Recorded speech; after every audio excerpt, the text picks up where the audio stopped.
3 minutes remaining.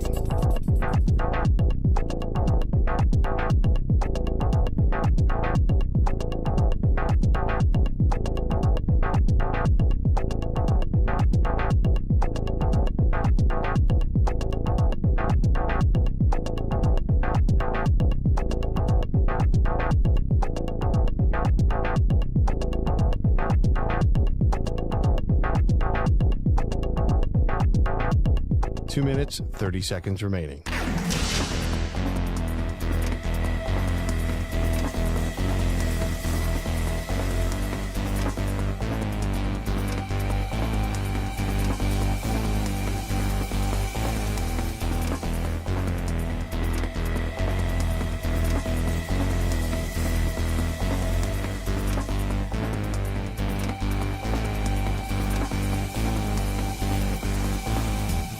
Two minutes remaining.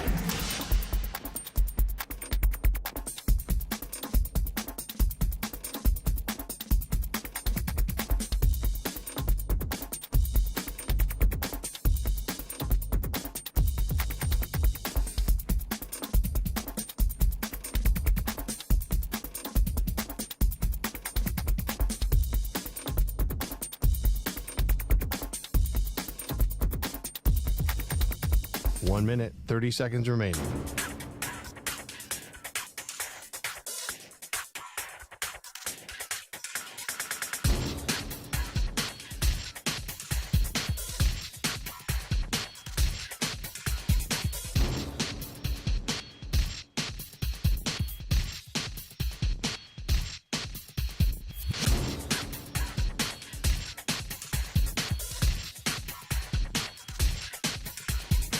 One minute remaining.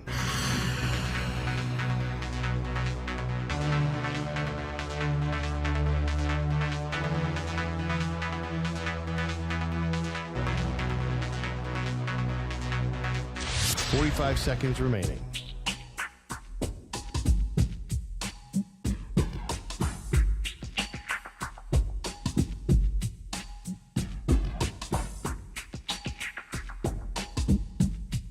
Thirty seconds remaining.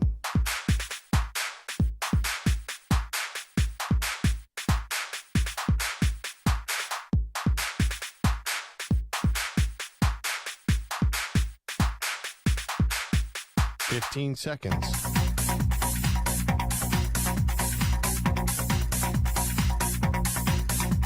Break ends in 5 seconds.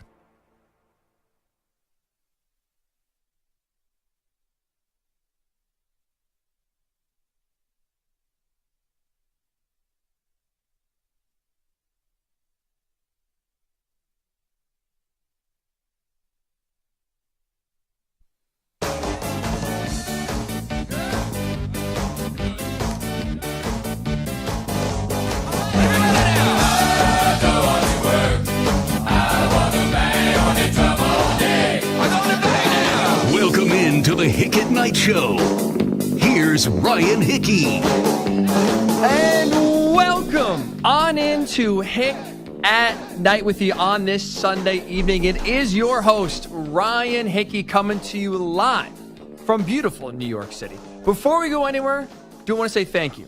Thank you for making us a part of your night. So I want to start today's show by some strong words that John Harbaugh had about Lamar Jackson. And I think those words are going to end up being more hurtful than helpful towards Lamar this season and going forward. Before you hear what John Harbaugh said, and before I explain my rationale, I want to at least first give you my perception of Lamar right now, because I think that's necessary context to at least hear me out where I'm coming from my perspective. So, at least in my eyes, Lamar is one of the most talented quarterbacks to ever play the position. But with that said, for all the greatness he's accomplished so far in the regular season, he has consistently choked so far in the playoffs. And despite being a two-time MVP winner, despite his insane skill set, to me, that 2-4 record in the postseason that he's accumulated so far, that to me is the biggest thing that I take away from his career so far. Because we as fans right now look at postseason success more importantly and put more of an emphasis on it than we do regular season success. So for all the greatness Lamar's accomplished, it still right now leaves me with a bad taste in my mouth because that regular season success we've not seen carry over so far into the postseason. And when you look at why Lamar has struggled in the postseason compared to the regular season, for me, it's mental. Like looking at him, I think the pressure gets to him. I think he's a guy that when the lights get bright, he tries to do too much, and that leads to more harm than good. Leads to more mistakes that ends up having the Ravens lose games. And so I think that's necessary to know right off the bat here that, at least in my opinion and my analysis here, Lamar has struggled in the playoffs primarily because the pressure has gotten to him. When you take that into account, now when you go in and look at what John Harbaugh said today, when John Harbaugh, who knows his coach better than anybody, right? Been with Lamar since 2018. They have been tied to the hip together. You got to think Harbaugh understands and knows that, hey, you know what? Maybe Lamar does struggle with pressure. He's not the best right now in dealing with those bright lights. We got to figure out how to, kind of help him get over that hump. Not saying it's impossible, but so far he's struggled with it. Wouldn't you think that a head coach who has a quarterback that right now has struggled with the pressure of playoff football maybe wouldn't try to add more pressure to his plate when he said this earlier today? And the vision that we have together is that Lamar Jackson is going to become and be known and be recognized as the greatest quarterback ever to play in the history of the National Football League. That's the vision, all right? It's going to happen by Lamar, his work ethic, and his brilliant talent, by all of us pouring into that effort together as a team, teamwork, and by the grace of God and God's goodwill. That's how it's going to happen. So Lamar's head coach just said Lamar will go down as the greatest quarterback of all time. Here's why that to me is more of a harmful statement than a helpful statement. How is John Harbaugh helping his quarterback by saying that? How is John Harbaugh right now, when he has a quarterback that struggles under pressure, how are you making Lamar's job easier? Because I would argue, first and foremost as a head coach, your number one responsibility is putting your players in a position to succeed. How is Harbaugh putting Lamar in a position to succeed when he says you are going to go down as the greatest quarterback of all time, which means then, right, with how we judge greatness, that means Lamar, bare minimum, is winning 8 Super Bowls. He's winning at least 3 more MVP trophies. Right, when it comes to quarterbacks, we judge their greatness based on Super Bowl rings. Tom Brady has 7. In order for you to surpass Brady, in order for you, to surpass Mahomes right now, who, by the way, has 3 up against you in terms of rings to 0 for Lamar, we're talking about bare minimum 8 rings. Is Lamar between now and the end of his career winning 8 Super Bowls? No. I would argue 1 Super Bowl would be a success for his career. That he would get a statue outside of the Ravens Stadium and be considered the greatest quarterback in Ravens history if you win 1 Super Bowl. But we've seen Lamar and the Ravens struggle with just getting over the hump to win 1. Struggle with that playoff pressure to get past the Chiefs. Get past the Bills in previous years. Why would you add that layer of pressure? Why would you add those lofty expectations on your quarterback's shoulders when he's already struggling right now to deal with the pressure? How does that help Lamar? It doesn't. I get he's not saying anything negative about him, but it doesn't help and doesn't make Lamar's job any easier. Now it's something else he has to, answer to. It's now another expectation he has to surpass. Winning 1 in John Harbaugh's eyes is no longer good enough. That to me is problematic. That to me is not putting your quarterback in a position to succeed. Like, I'm sure some of you right now are listening saying, well, Ryan, what else do you want him to say? You want him to say he sucks? You want him to say the quarterback stinks?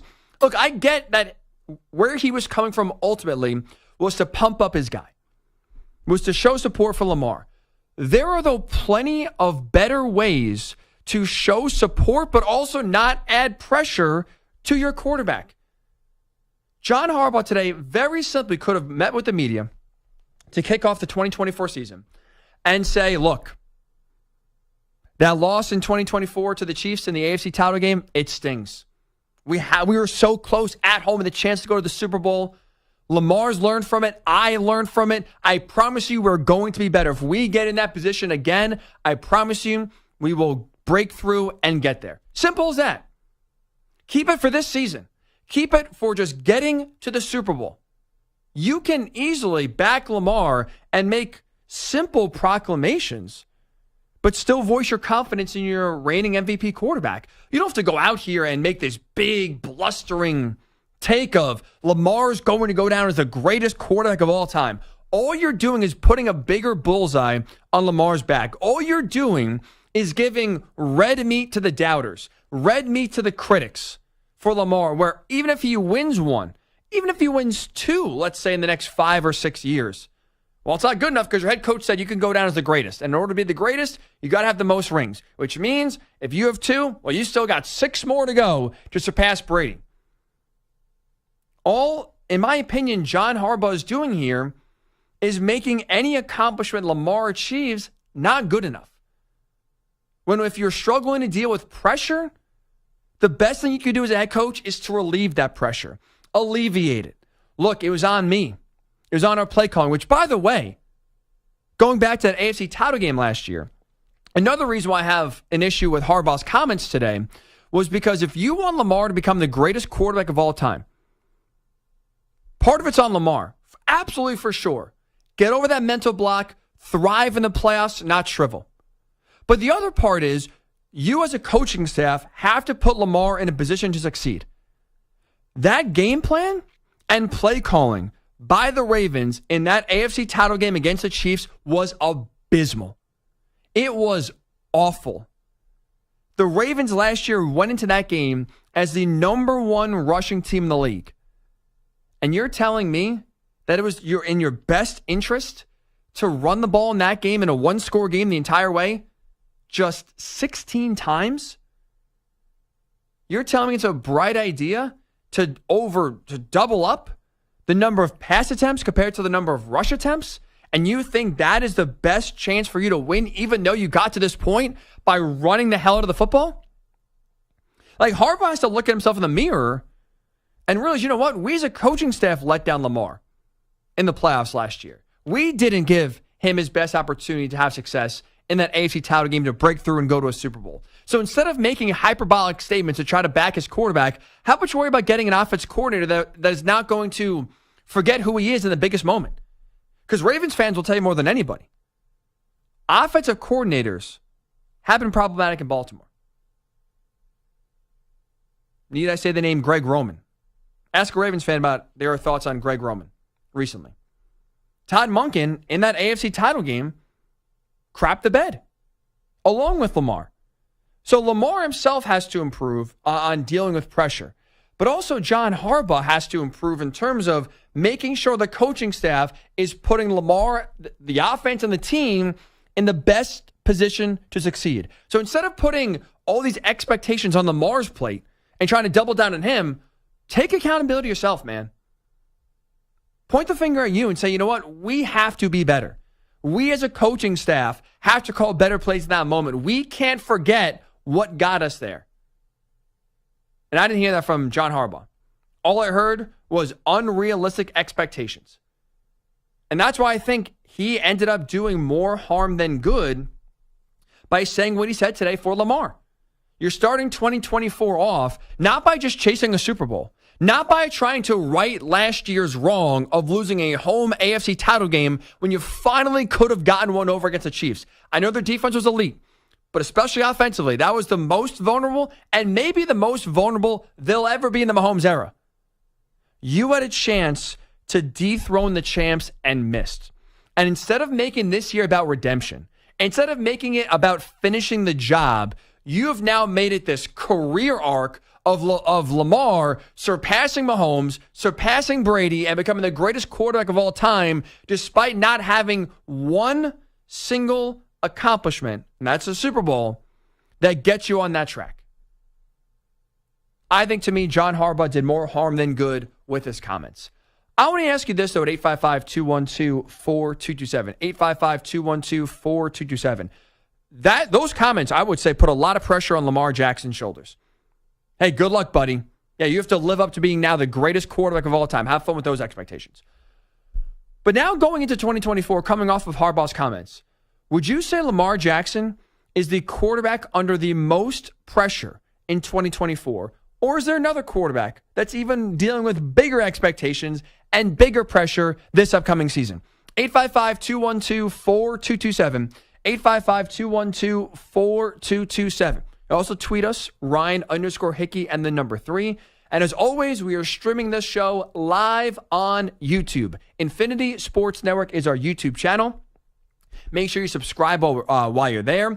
But you can watch the show live and also comment in the comment section as well, so you can kind of chime in your thoughts on the show as well. So is Lamar Jackson the quarterback under the most pressure in 2024? 855-212-4227. I will give you my answer when we do return. This is Hick At Nite. It is your host, Ryan Hickey, and you're listening to it live right here on the Infinity Sports Network. You're in a 5-minute break.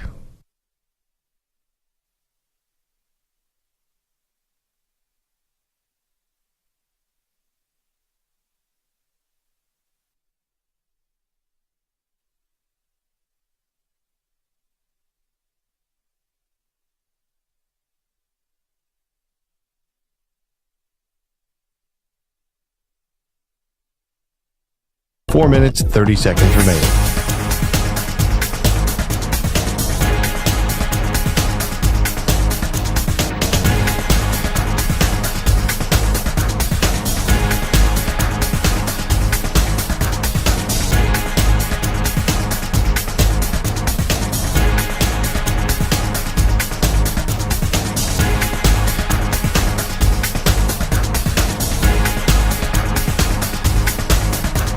Four minutes remaining.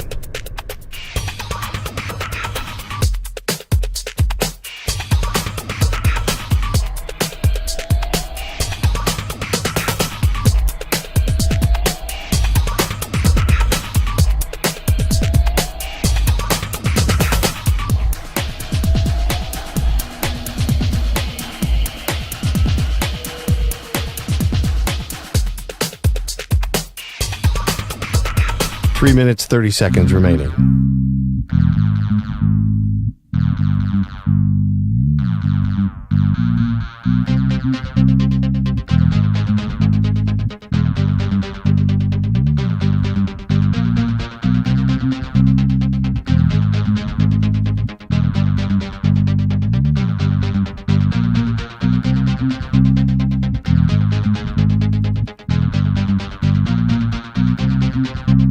Three minutes remaining.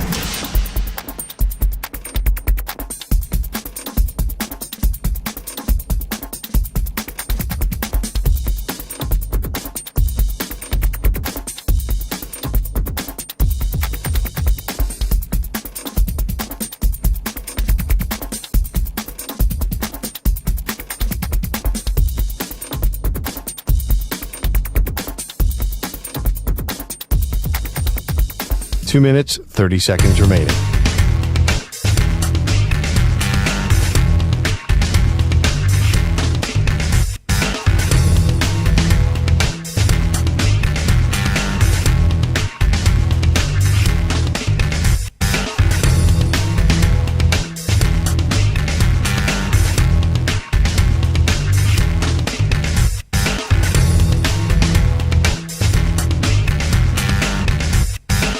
Two minutes remaining.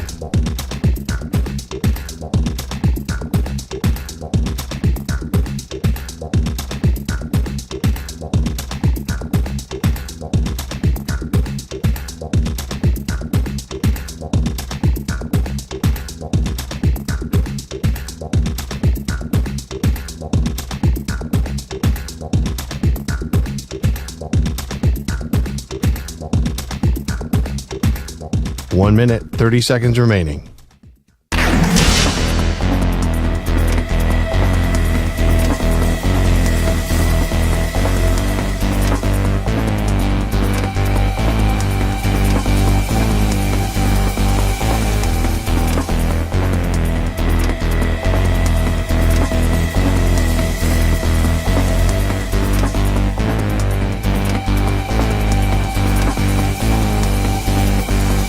1 minute remaining.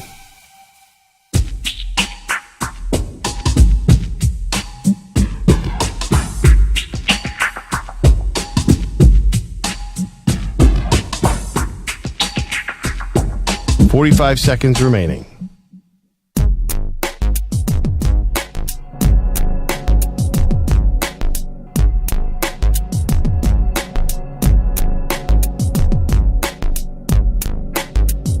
30 seconds remaining.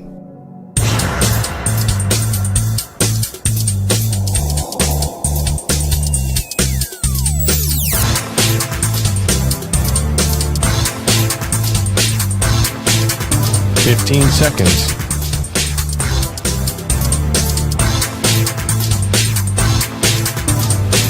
Break ends in 5 seconds.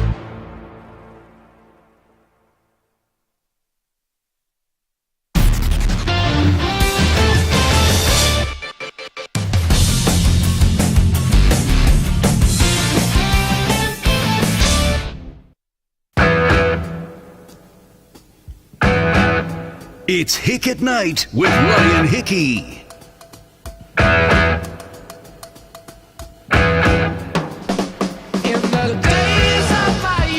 Welcome back into Hick at Night. We are starting tonight's show with some strong comments from John Harbaugh. In case you missed them, I want to play them for you again here. He was meeting with the media earlier today to really kick off the 2024 season. And one of the things John Harbaugh was asked was about like the perception of Lamar Jackson. You know, for how great he is, 2 MVPs, insane skill talent. The Ravens have won a ton of games, but there still is criticism. And I would say, by the way, rightfully so, criticism, because how he plays in the regular season does not translate to the postseason. And we as the fans, I've told you, we care more about what you do in the postseason than we do the regular season. We want to see playoff success. We want to see Super Bowls. We want to see championships. They don't hang banners, you know, for having 12 wins in the regular season. They hang banners when you win championships. That is what most fans want. That is what most fans, you know, are craving. And so you do get criticized. I think it's rightful criticism if you have players, in this case Lamar, who are so great, who transcend the game in the regular season, and then come postseason, they are a shell of themselves. They shrink in the spotlight. They let the playoff pressure get to them. So John Harbaugh was asked this question about the perception of Lamar Jackson and the criticism he gets despite how great of a player he is and his individual accomplishments. And so John Harbaugh went on a 3-minute diatribe about how he, you know, forgets about the good comments, but he scrolls and he hears all the talking heads and he hears what he says negatively and he wants to use that as fuel. But then the thing that he said that caught everyone's attention, including myself, was this when he was talking about Lamar Jackson and his place in history. Take a listen. And the vision that we have together is that Lamar Jackson is going to become and be known and be recognized as the greatest quarterback ever to play in the history of the National Football League. That's the vision, all right? It's going to happen by Lamar, his work ethic, and his brilliant talent, by all of us pouring into that effort together as a team, teamwork, and by the grace of God and God's goodwill. That's how it's going to happen. So Harbaugh just said, you heard him say, Lamar is going to go down as the greatest quarterback of all time, putting immense pressure on his quarterback, not only to win one Super Bowl, because no one is ever going to go down as the greatest of all time at the quarterback position with one ring on their finger. And right now, with how we judge greatness, the bar is Tom Brady. The bar is 7 Super Bowls. So you want to go down as the greatest of all time? I mean, we're talking about 8 Super Bowls. Forget 1. You need 8 to live up to what John Harbaugh said. That's insane pressure. I think that, to me, is doing more harm than good. Is putting more unnecessary pressure on his quarterback when we've seen Lamar struggle with dealing with pressure already. He folds in the playoffs. He's not as good. The pressure, the moment, everything that comes with playoff football and how, important each snap is. Some guys rise to the moment, like we've seen with Patrick Mahomes, Joe Burrow. Others fold. Kirk Cousins, Lamar Jackson. So for a player that struggles at dealing with pressure already, I think it was idiotic, honestly, of Harbaugh to say these comments and only add now more pressure on Lamar's plate. So we're starting the show here at 855-212-4227 by asking the question, coming off now these comments made by the Ravens head coach, is Lamar Jackson now the quarterback under the most pressure in 2024? For me, the answer is no. I don't think so. I think for me, the quarterback under the most pressure in 2024, it's Aaron Rodgers, and it's by a mile. Because for the Jets, they are truly Super Bowl or bust. That's it. That is ultimately the goal. There is nothing, not even making the Super Bowl, I think that could warrant the Jets having a successful season. Anything short of winning a Super Bowl, I think would be deemed a failure. And that's coming, talking about a fan base that hasn't even, forget winning, hasn't been in a Super Bowl since 1969. Here is why, for Aaron Rodgers and the Jets in 2024, it is truly Super Bowl or bust. Number one, the Jets right now in these 2 years that Aaron Rodgers has been on the team, they have bent over backwards to cater to him. They've brought in players he's wanted. They've brought on and kept coaches he's wanted. Nathaniel Hackett. They've wanted to fire him. They haven't, because Aaron said so. They have bent over backwards with building this roster to cater to what Aaron Rodgers wants. That's number one. Number two, he's been a headache so far in his short time in New York. Whether it's, him being rumored as Robert F. Kennedy Jr.'s vice president, whether it's the crazy stuff he has said on all different podcasts, like there's honestly too much to list, but it feels like every single week, Aaron Rodgers is saying something ridiculous out of left field that is controversial. And anytime his kind of name falls out of the news, boom, there he is, pops up again and says something stupid. The Jets have had to answer for or be in the news with a lot of uncomfortable conversations because of Rodgers. I'm sure they're not thrilled with that, but they've dealt with it. They've not really publicly really said anything. They've never chided him for what he says. They never restricted his ability to go on shows, but they've been dealing with it quietly.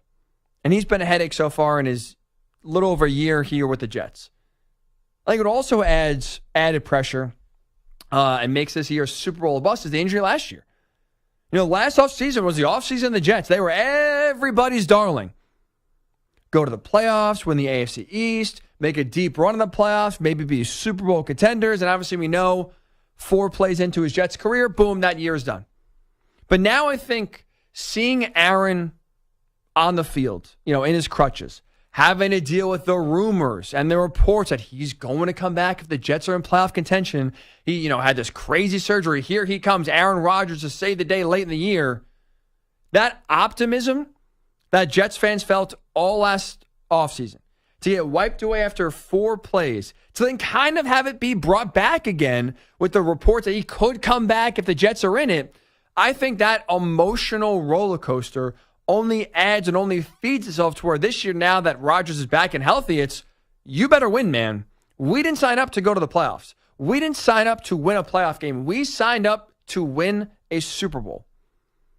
And I think because the Jets have catered to Rodgers, roster-wise, because he's been a headache and they've dealt with it quietly, because of the injury, and because of his age, he's going to be 41 in December, and you add all that up, this feels like the last dance.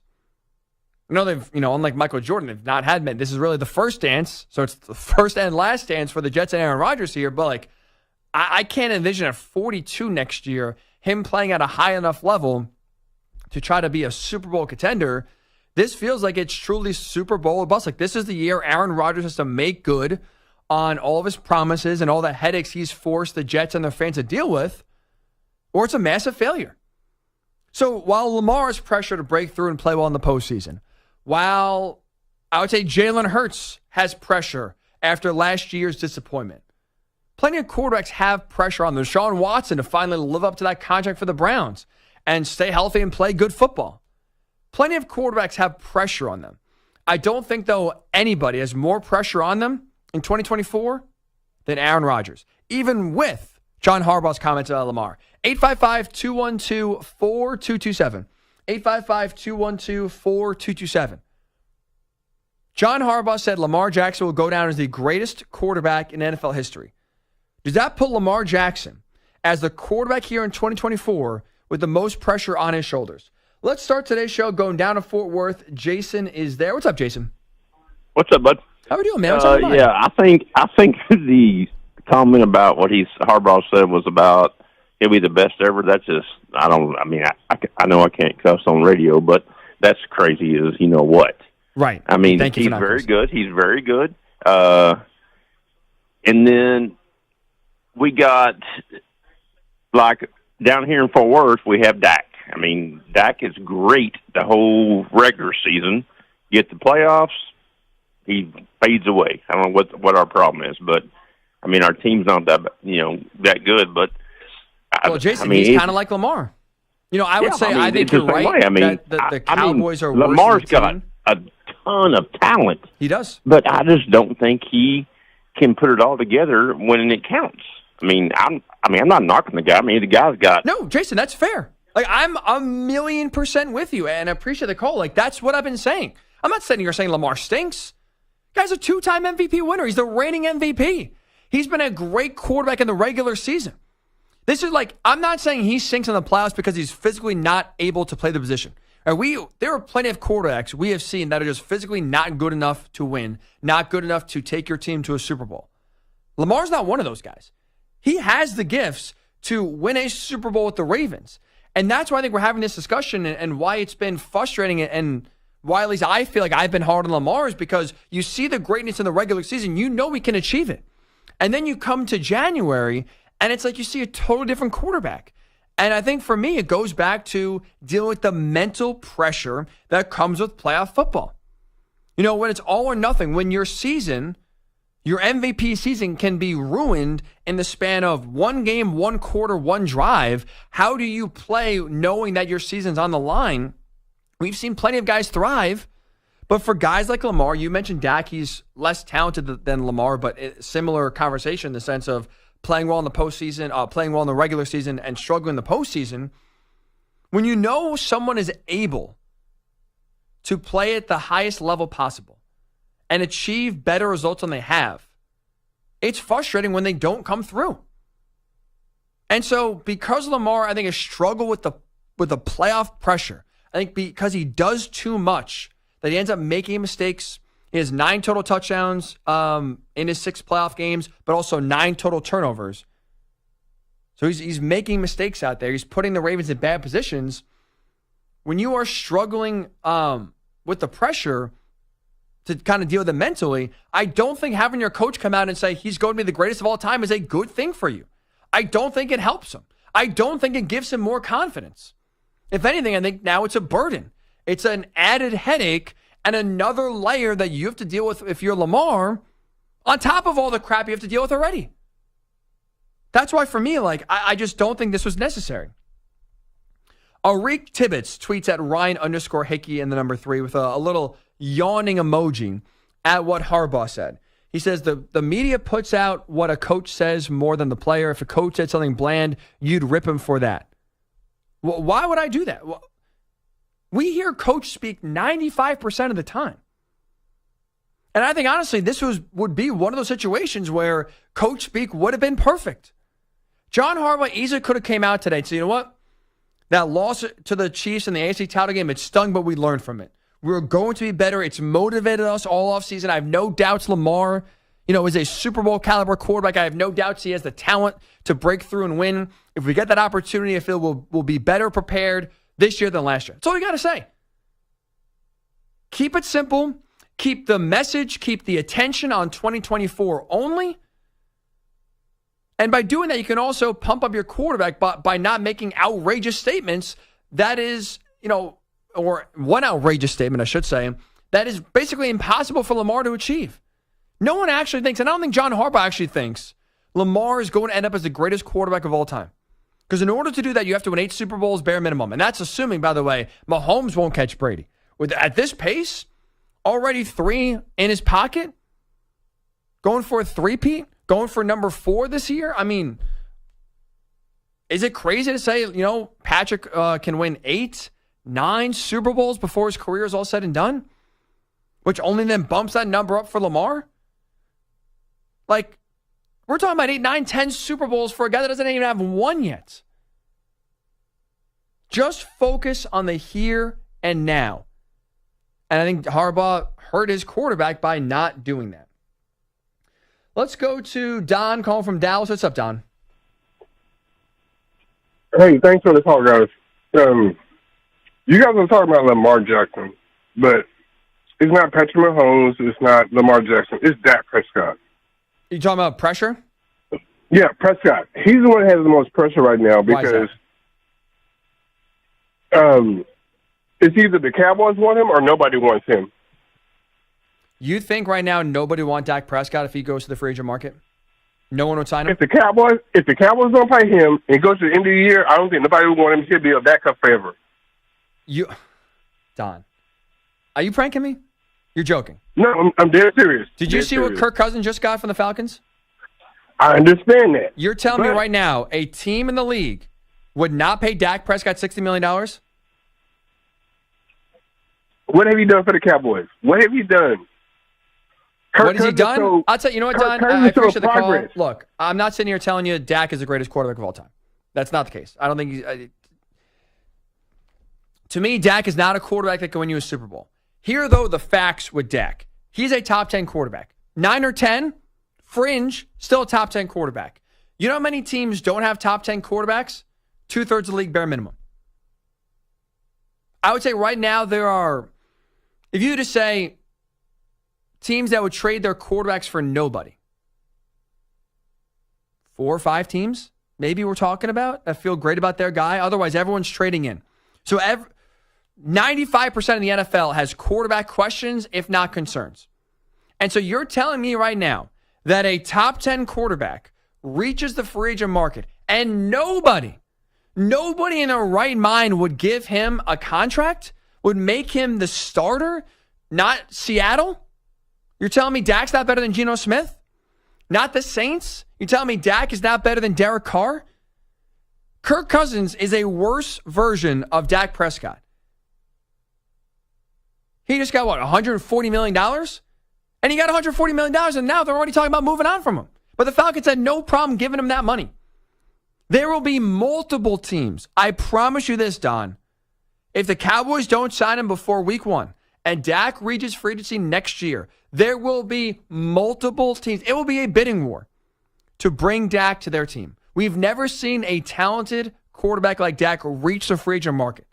So all you got to do is pay him. You don't have to trade him. You don't have to give up assets to go get him on your team. It's just, if you're the Seahawks with 2 really good receivers you feel good about, you bring him in for free in terms of assets. There will be, off the top of my head, 5 teams bare minimum that will go all in to side Dak. I promise you that, Don. Dak does not have the most pressure on him. The Cowboys are taking a step back. I think expectations are coming back down to earth. The guy wins a lot of regular season games, which is not something a lot of teams can say. And I think they'll sign up for just to get a shot at the playoffs. Every year, Dak is their quarterback. He's not under the most pressure because Dak will have a job and he will become, and unless Jordan Love beats him there and the Packers really blow out this extension, but assuming Love in terms of average annual value is getting less than $60 million, next year in free agency, if Dak reaches it, he'll become the first $60 million a year quarterback in NFL history. I guarantee you that. 855-212-4227. 855-212-4227. We'll continue to take your thoughts here. Is Lamar Jackson the quarterback under the most pressure in 2024? Also, do you want to squeeze this one in there as well when we come back? I don't know if you saw it last night. The WNBA All-Stars, led by Angel Reese and Caitlin Clark, beat Team USA. I'll tell you the lesson that they did send to Team USA when we do return. It's Ryan Hickey with you right here on the Infinity Sports Network. Up though first, with the latest sports update, is Peter Schwartz. Infinity Sports Network Sports Flash. This report sponsored by Progressive Insurance. Protect your family, your phone, and your furry friends with life, electronic device, and pet health insurance. We'll begin with baseball. We'll start in Los Angeles at a tape measure home run from Shohei Ohtani. 2-1 is hammered. Deep right center field. Way out of here. And Ohtani joins the home run party. A 30 home run season for Shohei Ohtani. That was Tim Everett on Dodgers radio. It was one of 6 Dodger home runs in a 9-6 win over the Red Sox. Ohtani's blast traveled 473 feet. Elsewhere on the scoreboard, you had the Mariners over the Astros 6-4. Angels get a 5-run 8th inning. They beat the A's 8-5. In 10 innings, Cubs over the Diamondbacks 2-1. Rangers beat the Orioles 3-2. Giants 3, Rockies 2. Royals over the White Sox 4-1. Seth Lugo with his 12th win, a complete game 3-hitter. Marlins over the Mets 4-2. Padres 2, Guardians 1. Nationals over the Reds 5-2. The Phillies beat the Pirates 6-0. Blue Jays 5, Tigers 4. Cardinals with 4 homers and a 6-2 win over the Braves. Rays beat the Yankees 6-4, and the Brewers get by the Twins 8-7. The Braves place pitcher Max Fried on the injured list with a forearm injury. Braves second baseman Ozzie Albies suffers a fractured left wrist, and he is out 8 weeks. It was Hall of Fame induction day in Cooperstown. Former Tigers, Pirates, Marlins, and Rockies manager Jim Leyland, one of the 4 inductees. I'd like to thank every player that ever played for me, minors and the majors, because I'm here today because of you and the 4 organizations that gave me the opportunity to manage their major league team. Adrian Beltre, Todd Helton, Joe Mauer also inducted. Golf, Xander Schauffele won the Open Championship. NASCAR, Kyle Larson wins at Indianapolis Motor Speedway. I'm Peter Schwartz. This is the Infinity Sports Network. Check out our new and improved website at infinitysportsnet.com. That's infinitysportsnet.com.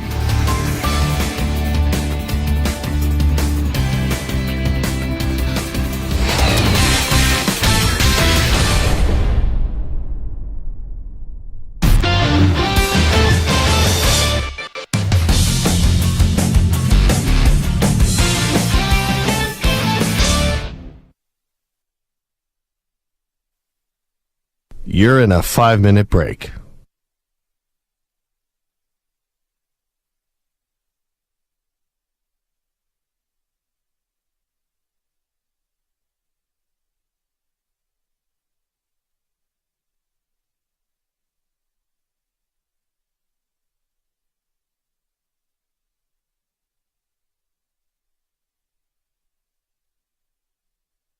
Four minutes, 30 seconds remaining.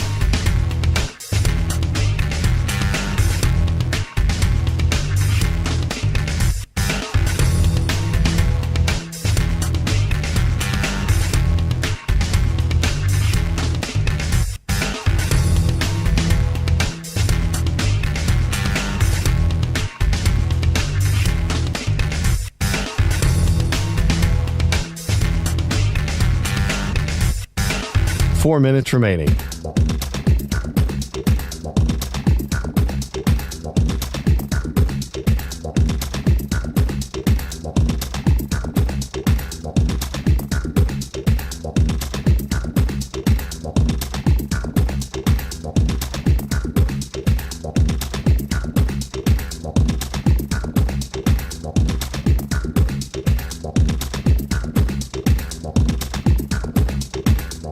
Three minutes, 30 seconds remaining.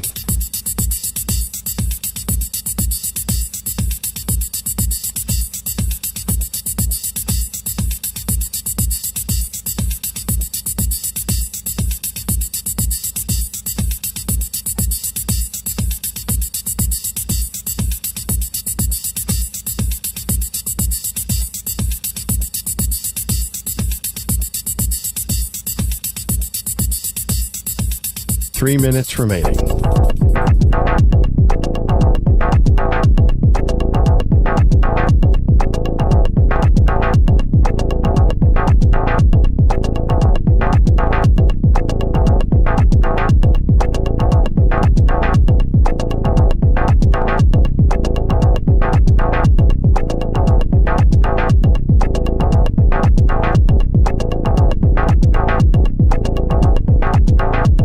2 minutes, 30 seconds remaining.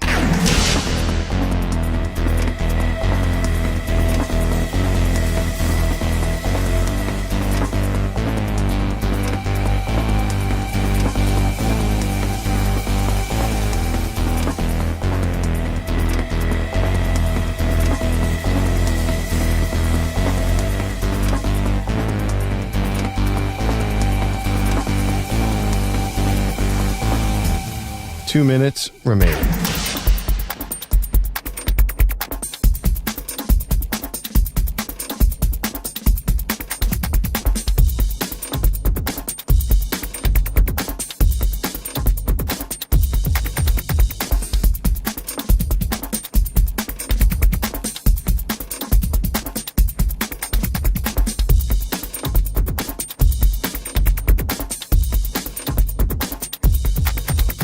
One minute, 30 seconds remaining.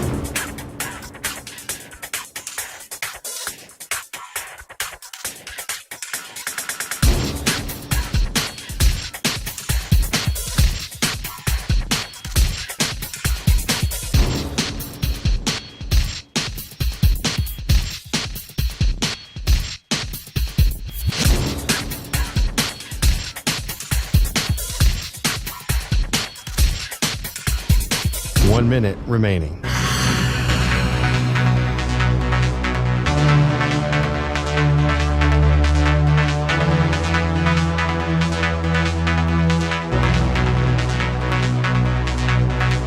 Forty-five seconds remaining.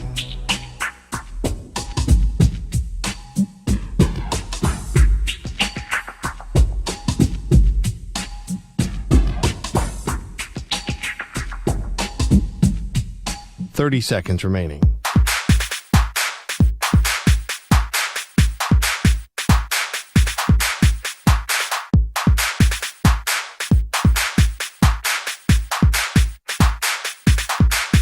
Fifteen seconds.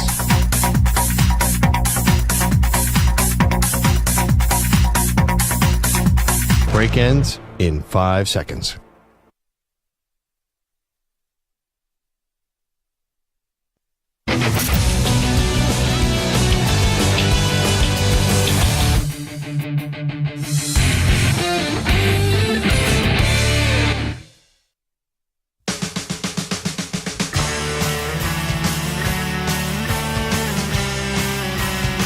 This is Hick at Night. Here's Ryan Hickey. Is Lamar Jackson the quarterback, in your opinion, under the most pressure here in 2024? 855-212-4227. Ryan_Hickey and the number 3 on Twitter. That is kind of the big discussion so far this hour. I'll get back to your thoughts here in 1 second, but I do want to mention one thing that happened yesterday when it comes to the WNBA and Team USA. There's been a lot of outrage. When Caitlin Clark initially was left off of Team USA's roster, this point now, a month ago, 6 weeks ago, 2 months ago, kind of time all blends together. But when she was left off the roster, I'll be honest, initially, I thought it was the right move. For how great she's been, did I think she, at the time, was one of the 12 best WNBA players? I did not. But in that, we'll call it 2-month span, since Team USA's rosters were announced, what has she done? Improved her game. Gotten better in every aspect. Kind of gotten comfortable now with the speed and the physicality of a professional league, and now she's thriving. Not only scoring, but passing. And I think yesterday, with the WNBA All-Stars taking down Team USA, I think it justified, it vindicated everybody who was upset with her being left off the roster. I think all your complaints were shown to be true yesterday. You know, it's rare in sports you get an opportunity to truly see if you were right or wrong. Like for these Team USA rosters, we could argue about who should be on and who should be off, but you never really get an opportunity to see was the person I said that should have been on, in this case, Caitlin Clark, was I right? Was she truly one of the best? You never really get an opportunity to see if you're right or not because you never get the chance to see them play against each other, in that setting. Tremendous idea by the WNBA. I know they've done it before. Back in 2021, but this is something that has to happen now going forward. It is an outstanding idea. But now if you're Team USA, how the hell can you sit there with a straight face and justify that Caitlin was not one of the 12 best players to be on this roster? You're really telling me now, after she beat you, her Angel Reese beat you, Arike Ogunbowale with a half of her life beat you, that you are justified in the roster you picked? Team USA is going to have no problem winning the gold. They're going to wipe the floor with the competition. They are going to win. I think it's now their 8th or would be their 8th straight gold medal. So it's not like they're in jeopardy of not coming home with the gold. But I think yesterday showed, even though they will win gold, they are not going to Paris with the best roster they can. They are not going to Paris with truly the 12 best American players on this continent, in this country, in the world. Make it easier. That is what I think we saw yesterday in the WNBA. 855-212-4227. The big question we're talking about here is John Harbaugh's comments. He earlier today said Lamar Jackson is going to go down as the greatest quarterback of all time. Harbaugh said that about Lamar Jackson. Does that now, hearing the head coach say that about his quarterback, those lofty expectations, does that make now Lamar Jackson, in your opinion, the quarterback under the most pressure in 2024? For me, the answer is no. I think it's Aaron Rodgers. This is truly a Super Bowl or bust season. Anything short of a Super Bowl will not be viewed as a success in New York if you're a Jets fan. Because Aaron Rodgers, with his age, with his injury history, with the headache that he has been now for a year and a half, with the roster control, the coach manipulation that he's had, he is calling all the shots. And I think Jets fans and the organization has put up with it because they want one thing and really expect one thing: Super Bowl. For a team that's not been in the big game since 1969, I don't think even getting there would satisfy Jets fans. And that's why, for me, Aaron Rodgers has more pressure than Deshaun Watson, than Lamar, than Dak, than you name it. 855-212-4227. Let's actually go to Baltimore. Tom is calling from there. What's up, Tom? Hey, Ryan. Thanks for taking the call, man. Appreciate it. Of course. What's on your mind? Yeah, pretty crazy topics. Couple of things. One, I am going to agree with you on one thing. I agree with you on the Aaron Rodgers thing. I think all the distractions and everything came with that from last year, how last year ended. I agree with you. I think that cat kind of put that on himself, and until, now he's going to have a, second chance to redeem himself. But right. I agree. I think he's in a situation where he's got more pressure on him than anybody else. The other thing I want to comment on, and I totally understand where you're coming from with the Harbaugh comments, but if you're from Baltimore, you're used to John Harbaugh. That's what he does. He puts all his chips in his guy, especially Lamar. He's the one that really is the one that took the chance on the kid 5 years ago. And remember, Lamar is a kid. I mean, he's only 26 years old. And so I think, and one thing I did want to say is, John put it out there as that's the vision for Lamar to be the greatest. That's the vision. It's not that he's going to be, but that's the vision, and that's what they're trying to get to. It's kind of what John does to try and pump up his team. Let me ask you this, though, Tom, really fast here. Yeah, You've obviously seen, right, firsthand, being in Baltimore, being a Ravens fan, Lamar struggles in the postseason. In your opinion, what would you say those struggles are due to? Overall, generally. Well, I think early on it was the nerves factor. I completely agree with you about you're spot on as far as the play calling last year. It was horrendous. Like I would even check how many times they actually did run the ball, because I don't even think it was 16 times. But to your point, I think it's been a combination of things. I think each year let's put it this way. It took the Ravens a couple times to lose to Brady to figure out how to beat Brady. And I think that's kind of where the Ravens are right now. I think it's look, Mahomes could go down as the greatest of all time if we're going to, put it on how many Super Bowls that you do have under your belt. Right. And right now Brady holds that title, but I think Mahomes he's closing fast. I think what John was trying to say is maybe it's kind of like Bo Jackson. You won't ever say Bo Jackson was a top 10 baseball player or a top 10 football player, but you'll say he was maybe the greatest athlete of our time. I hear what you're saying. Think that's kind of what... Tom, I appreciate the call, buddy. Sorry, we just got to run here a little up against it. But, again, when it comes, knowing how we judge in terms of greatest of all time at quarterback specifically when it is rings. And I think, again, nerves, play calling, a combination of the two right now leading to Lamar's playoff failures. I just don't think these comments, even if it is, what John has done in the past, he's never said anything, let's say, this strong before, at least that I have seen and I have heard.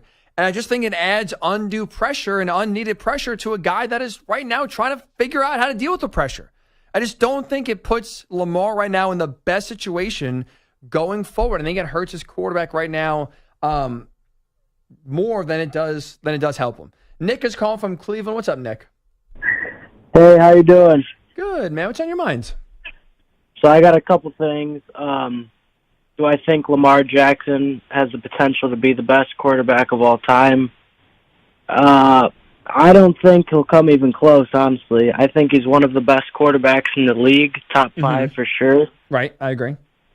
But do I think anybody, as of right now, has any chance of passing Brady other than Mahomes? Absolutely not. Right, how can you, Nick? I'm with you. Like, he's got 7. Mahomes has 3. He's on his way. No one, I mean, who else are you talking about here? No one's got one. Yeah, that was a horrible take. But second of all, do I think Aaron Rodgers has the most pressure on him as of right now? I don't know. I think it's pretty close. Between him and who? I think a couple guys. I think Dak Prescott has a tremendous pressure on him because he hasn't given the Cowboys one playoff run. He's putting up MVP numbers regular season, which is great, but you can't lose to Jordan Love in Green Bay. In the playoffs, you got to get him at least 3 playoff wins. Yep. He's a great quarterback, no doubt, but is he? I'm a Cowboys fan. I'm a Browns and Cowboys fan, but is Browns this dude... and Cowboys? Oh yeah. Nick, damn it. We're up against it, so I have to let you go. Love to dive into how that happens. Really fast here with Dak. Part of why I don't think he has as much pressure as Lamar is expectations. We see how great Lamar is. We expect Super Bowl success. I mean, no one in their right mind at this point is actually looking at Dak and saying, oh yeah, I expect a Super Bowl. He's let you down too many times to I think, have you believe otherwise. All right, we'll continue this conversation, but also at the top of the hour here, I want to switch over to some college football. We're doing a little pigskin preview on the show. The question I want to ask when we come back is, which college football coach is under the most pressure to win? Tell you, it's Ryan Hickey on the Infinity Sports Network.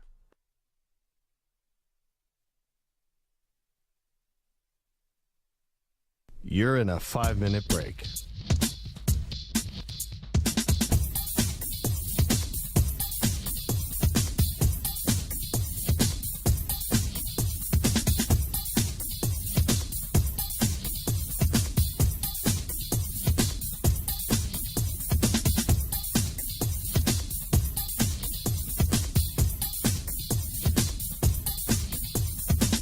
Four minutes, 30 seconds remaining.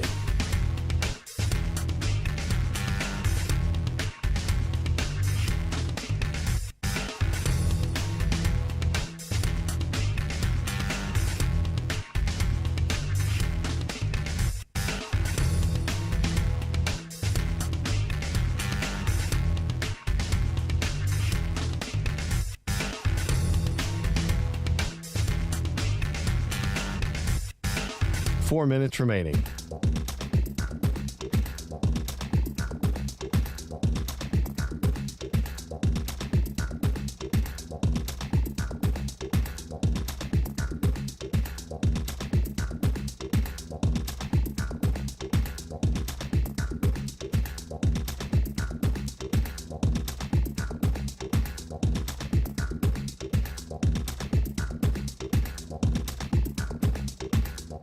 Three minutes, 30 seconds remaining.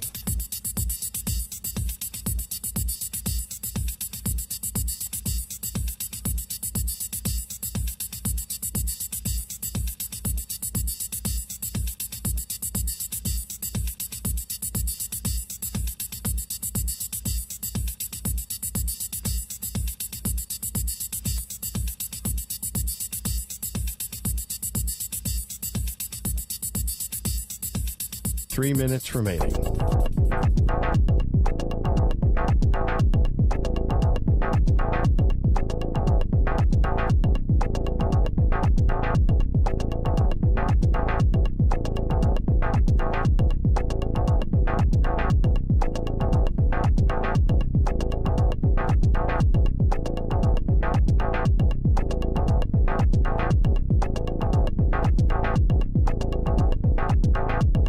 2 minutes, 30 seconds remaining.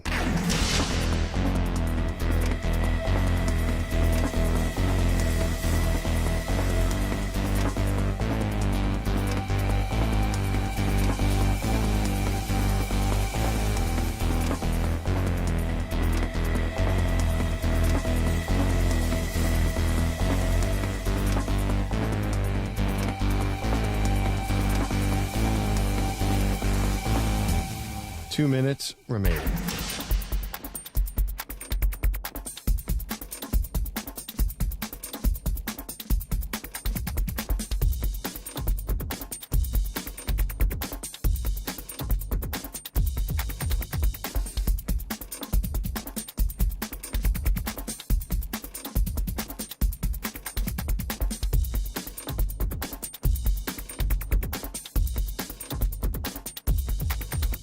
One minute, 30 seconds remaining.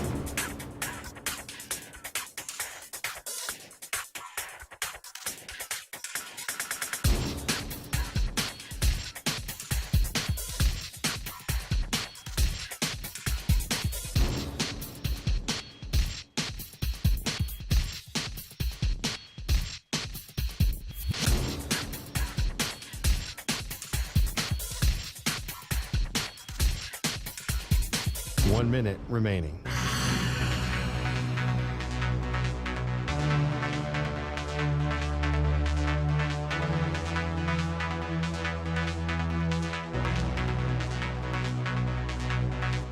Forty-five seconds remaining.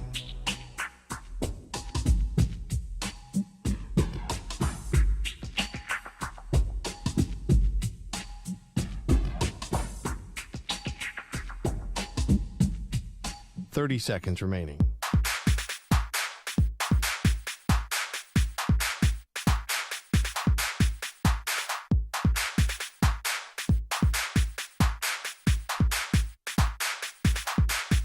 Fifteen seconds.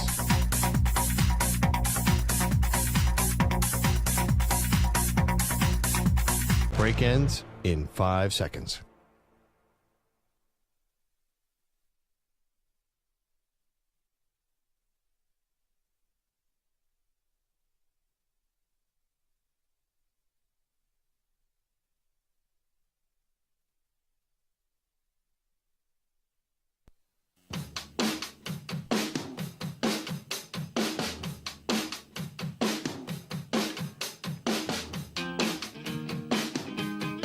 Welcome in to the Hick At Nite Show.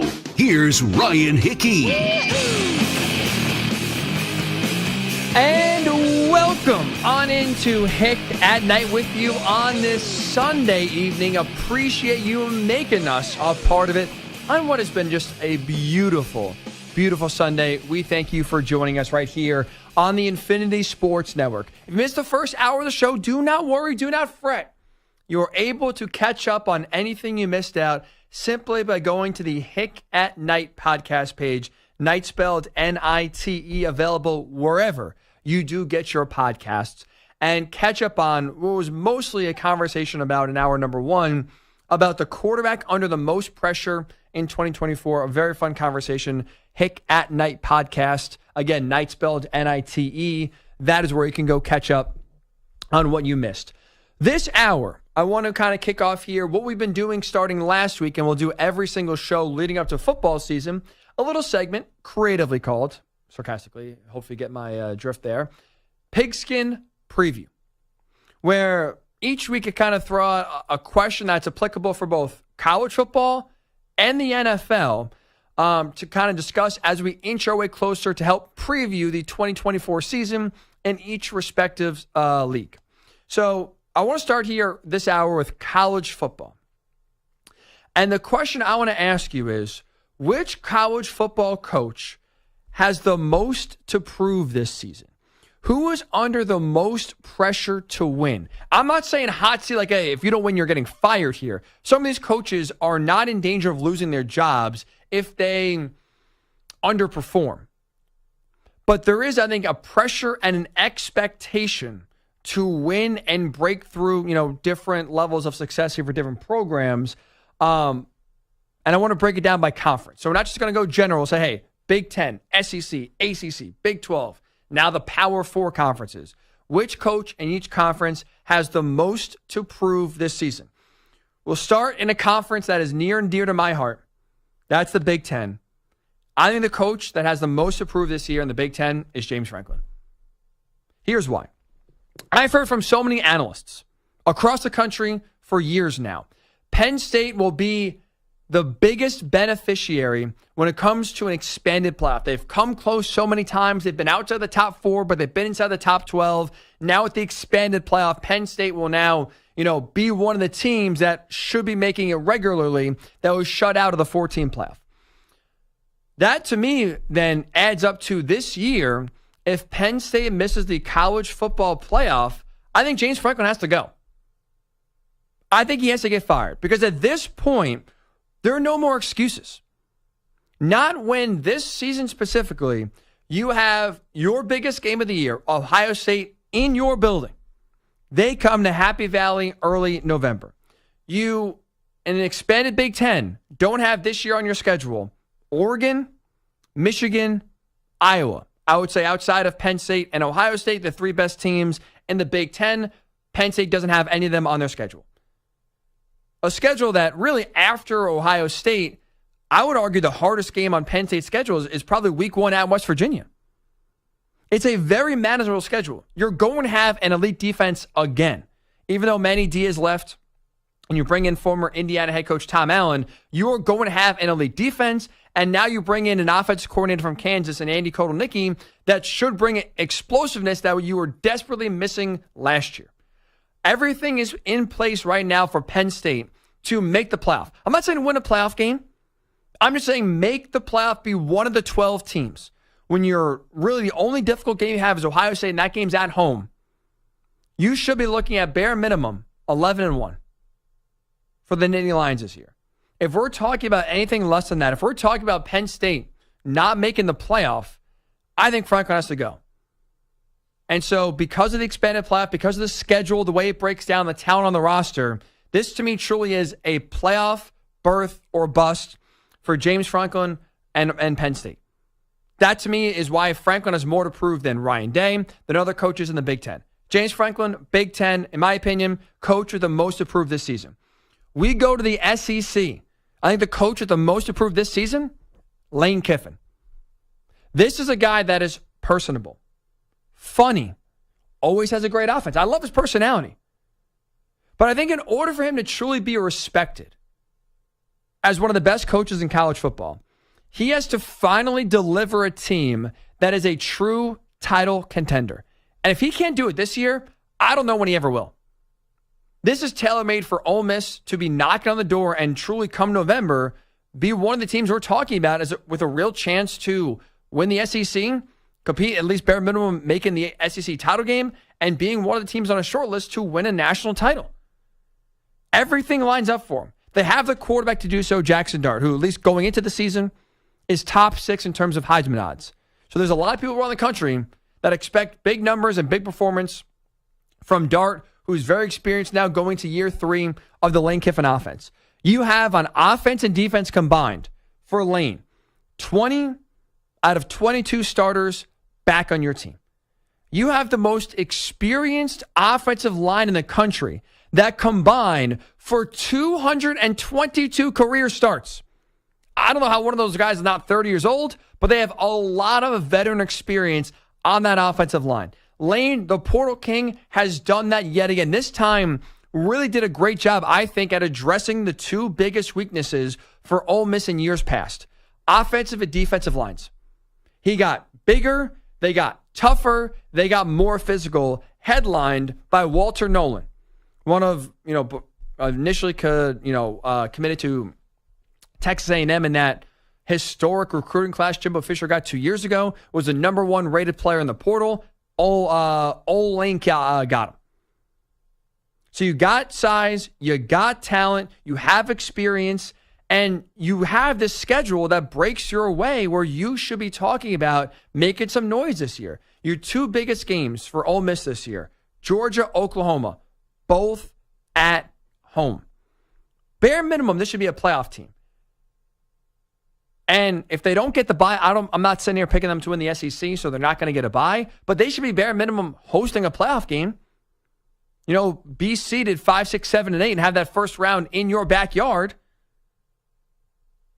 That, I think, is the expectation and the realistic expectation for Lane Kiffin and Ole Miss this year. And if we're sitting here not talking about that, if we're sitting here talking about Ole Miss barely getting in, underperforming, crumbling under the pressure, which Lane and his teams have done in years past, Lane is never going to get the respect I think he wants and maybe should get for how talented his offenses have been in the past and how much his name carries weight. And so that's why, for me at least, if Lane Kiffin truly wants to be taken seriously as one of the best coaches in the country, this is the year where bare minimum you have to make the playoff if you're Ole Miss, but I think you got to be in the conversation for a national title. You got to be in the conversation come November for a team we're talking about as, that they are good enough to win it all. They have checked every box you need to check in order to be on that list. Now it's about execution. Now the pressure, I think, does fall on Lane. For me, he's the coach in the SEC with the most to prove. We go to the Big 12. I think it's Dave Aranda at Baylor. I tried to specifically make this list not about which coach is on the hottest seat and which coach is the most likely to get fired. I didn't want to do that because I don't think that, in this instance, James Franklin, I think he's not. We could argue about the hot seat. I think he should be fired, but is he on the hot seat realistically? Maybe not. Is Lane Kiffin on the hot seat? Is he going to get fired from Ole Miss if they don't make the playoff? No. But also then I don't think that means he has no pressure on him. This is a case, though, with Dave Aranda where he's getting fired. This is truly one of those years where if it's another underperforming season for Baylor, if we're not talking about bowl eligibility, he's out the door. There's no one else right now in the Big 12, I would say, with the pressure that's on Dave Aranda to bare minimum become bowl eligible. I mean, since winning the Big 12 title back in 2021, it has gone south for the Baylor Bears. 9-16 record. You go 3-9 last year. And now after another down year, he's changed coordinators for the third time in 5 years. You only get so many of those opportunities to fire the OC, fire the DC, before people start wondering, maybe we just fire you. This is one of those years where Dave Aranda has to put up or shut up. I would argue right now he's on the hottest seat in America. That's why, at least for me, in terms of coaches are the most approved in the Big 12, it's Baylor's Dave Aranda. And finally, in the ACCs, you stick here to Power 4 conferences, the coach that has the most approved in each conference, James Franklin, Big 10, Lane Kiffin, SEC, Dave Aranda, Big 12. I think in the ACC, it's Dabo Swinney. Here's why. This 2024 season, in my opinion, for Clemson feels like a fork in the road kind of year. Clemson right now has two directions they can go. They can either get back to being in the national title conversation or go down the path where they have basically lived for 95% of their football existence. Good, not great. 8-4, 9-3. Never good enough to be competing for a national title. Never bad enough where you're actually complaining or upset about firing the coach. Kind of right in that zone of 9-3, you can convince yourself, hey, with a change here, change there, we get back in it. That's where Clemson has lived for 95% of their football existence. And that is, I think, the other fork in the road here where the Tigers can go down.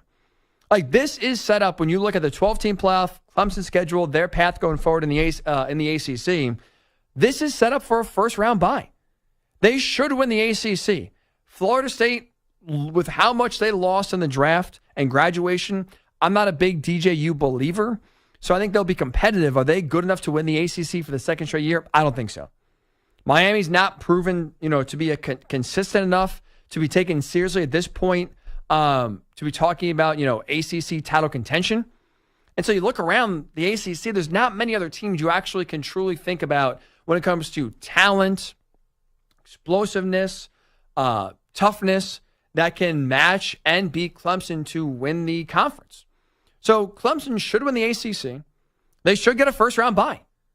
Their schedule is very favorable. Sure, they're at Florida State, but again, I think Florida State's taking a step back. You're at Va Tech. Tricky game, but you're better than them. NC State at home. You're better than them.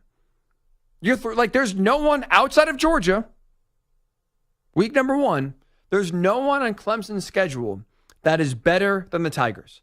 So we should be talking about an 11-1 Clemson team that wins the ACC as a first-round bye. There's no reason we should not be talking about that. end of November, early December. Dabo has that chance to get the Tigers back in the national title conversation. If we're not talking about Clemson in that vein, in that sense, come early December, then how can we truly be talking about Clemson going forward here as a national title contending team moving forward? It was a great 5-year or 6-year run from 2015 to 2020. Outstanding. But the further we get away from that, the more you see college football change, the more you see Dabo Swinney stay the same. The harder it gets if we're talking about another okay year. Not horrible. Again, 10-2, 9-3. If that's what we're talking about with Clemson, you're back to where you were for most of your existence. Good, not great. And I think you've officially closed your national title contention window with Dabo Swinney as your head coach. If we were talking about anything other than Clemson with the first round bye for this 12-team playoff. So those are my coaches, those 4 coaches, I think, with the most to prove. Not on the hottest seat in some cases. Dabo's not getting fired if Clemson goes 9-3 this year. But I think in terms of the most to prove in each conference, the ACC, it's Dabo. The Big 12, it's Dave Aranda. The SEC, it's Lane Kiffin. The Big 10, it's James Franklin. 855-212-4227. 855-212-4227 here. Which coach do you think in college football has the most to prove here in 2024? Chris, I know we were kind of talking off air here before this segment started. I'm curious your thoughts as a fellow Penn State alum, as a big college football fan here. Was there one name that either you were shocked by on this list, you don't think deserves to be on the list, or is there a name that you think I egregiously omitted that has a ton of pressure here entering 2024? I don't think there's one name that you egregiously omitted or anything of that nature. I agree with your assessment and the 4 that you listed, but I will give maybe another one that you didn't mention, just kind of adding on to it. In the Big Ten, I'll go with Ryan Day. I think it's put up or shut up for him. If you beat Michigan, cool. In all likelihood, you're going to be the best team in the Big Ten this year. You spend all of that money. I can't believe I'm saying this now. Spent all of that money to reload your team in the transfer portal. Quinshaw Judkins, stud. Caleb Downs, stud. Julian Sayin, your next quarterback right after Will Howard this year, in all likelihood. You did everything you needed to do. Plus, you're adding Jeremiah Smith via recruiting. If you don't go undefeated in the regular season this year and you don't beat Michigan, I don't think he gets fired. But, oh, my God, the competitive pressure is through the roof. It is. The SEC, wholeheartedly agree with Lane Kiffin. If there's a coach that's under tremendous pressure in general, it's Billy Napier. That's a gauntlet of a schedule, and I feel awful for the guy. But knowing the Florida Boosters, they will put his head on a stake if he doesn't go over 500 this year. The ACC, Dabo, absolutely, 100%. But I'll also go Mario Cristobal. It's time to put it all together. You have all of this talent. You basically didn't have to leave your entire state of Florida to field your team. 5-star talent, abundance. Hell, they didn't even have to leave the city, Dade County or Broward County. They just had to go 40 minutes north or 40 minutes south to get their players. You have all that talent. You can't be going 7-5. You just can't. And in the Big 12, I agree with Dave Aranda, but I'm also going to go with Neil Brown, despite Neil Brown going 9-4 last year. He was on the hot seat. He was halfway through last year, and then they just turn it on. Garrett Green, awesome quarterback. They have good running back play from C.J. Donaldson and Jaheim White. Defense, they're going to have to reload a little bit and pick some things up. May not be as strong as it was last year. But what's the patience with the West Virginia fans going to be if they take a massive step back? And I'm not saying they're going to go a 6-6, but if they do hypothetically go 6-6 when the expectations are higher, what's the answer there? And that's up to interpretation, and we'll see how it plays out. 855-212-4227. College football here quickly approaching. We are less than a month away from games being played here. Just yesterday, we were a month from yesterday, from week 0, Florida State, Georgia Tech in Dublin being kicked off. So the season is almost here before we know it. As we get ready for 2024, which coach do you think, not hottest seat necessarily, but which coach do you think has the most pressure here in 2024? Who has the most to prove in college football from a coaching perspective. 855-212-4227. Ryan_Hickey and the number 3 on social media. Also, you can comment on our YouTube live stream, Infinity Sports Network. Get there. Watch the show. You're going to actually want to watch in about 20 minutes or so. We have the second annual Hickey's Awards. We are giving out some big-time awards, so not only for the best performances of 2023, but also some of the lowlights. We got some surprises for you that are better on video than audio, so if you can, here in about 20 minutes, get to the YouTube page, Infinity Sports Network. You will not be disappointed. Hickey's coming up then, but between now and then, now and 20 minutes from now, when we do return and get your thoughts, I want to dive a little bit more into Dabo Swinney. I think he has the most to prove in terms of a coach in the ACC in 2024. He also said some comments this week that really rubbed me the wrong way and got me frustrated, not with Dabo, but with an overall discussion that has really, I think, plagued college football here for months, if not years. You'll hear when we do return here. It's Ryan Hickey, Infinity Sports Network, right here on this Sunday. You're in a 5-minute break.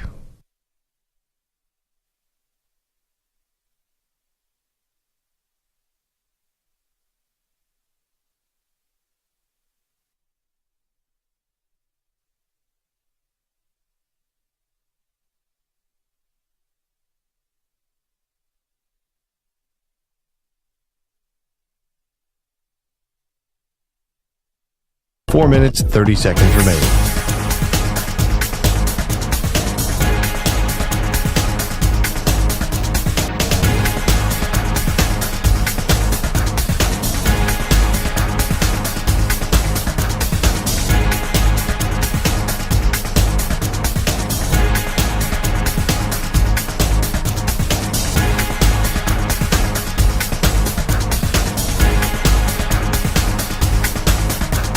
Four minutes remaining.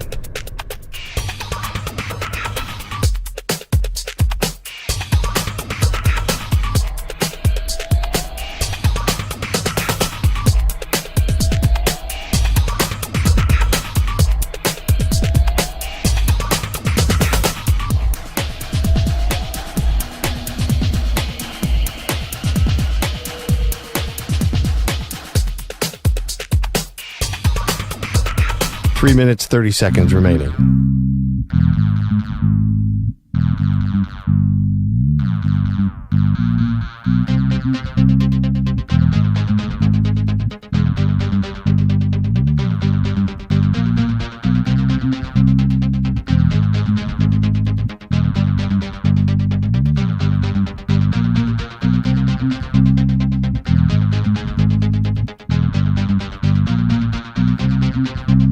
Three minutes remaining.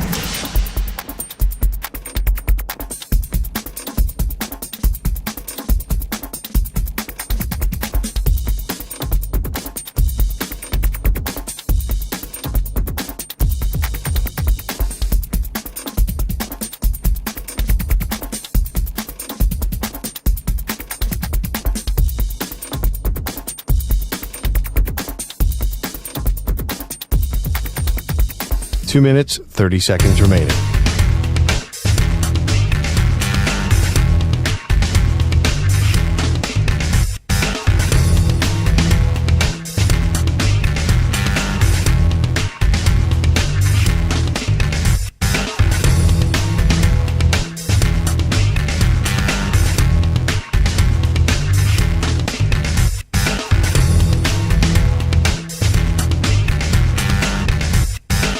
Two minutes remaining.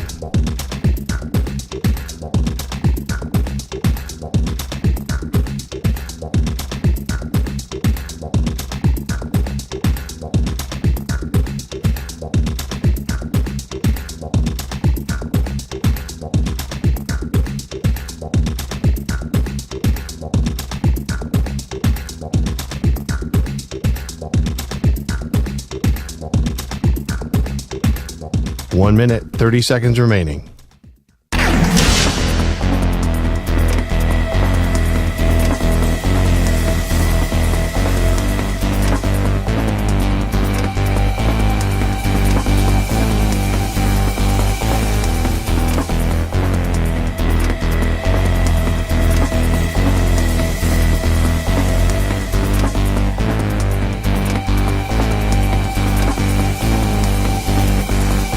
1 minute remaining.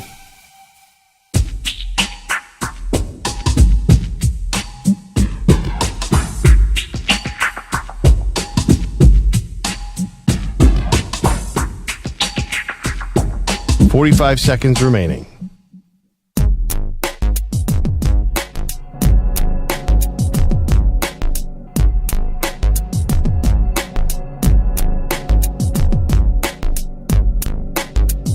"30 seconds remaining.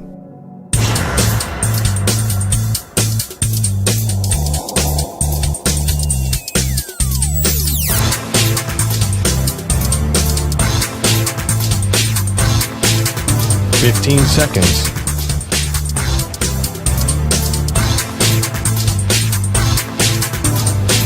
Break ends in 5 seconds.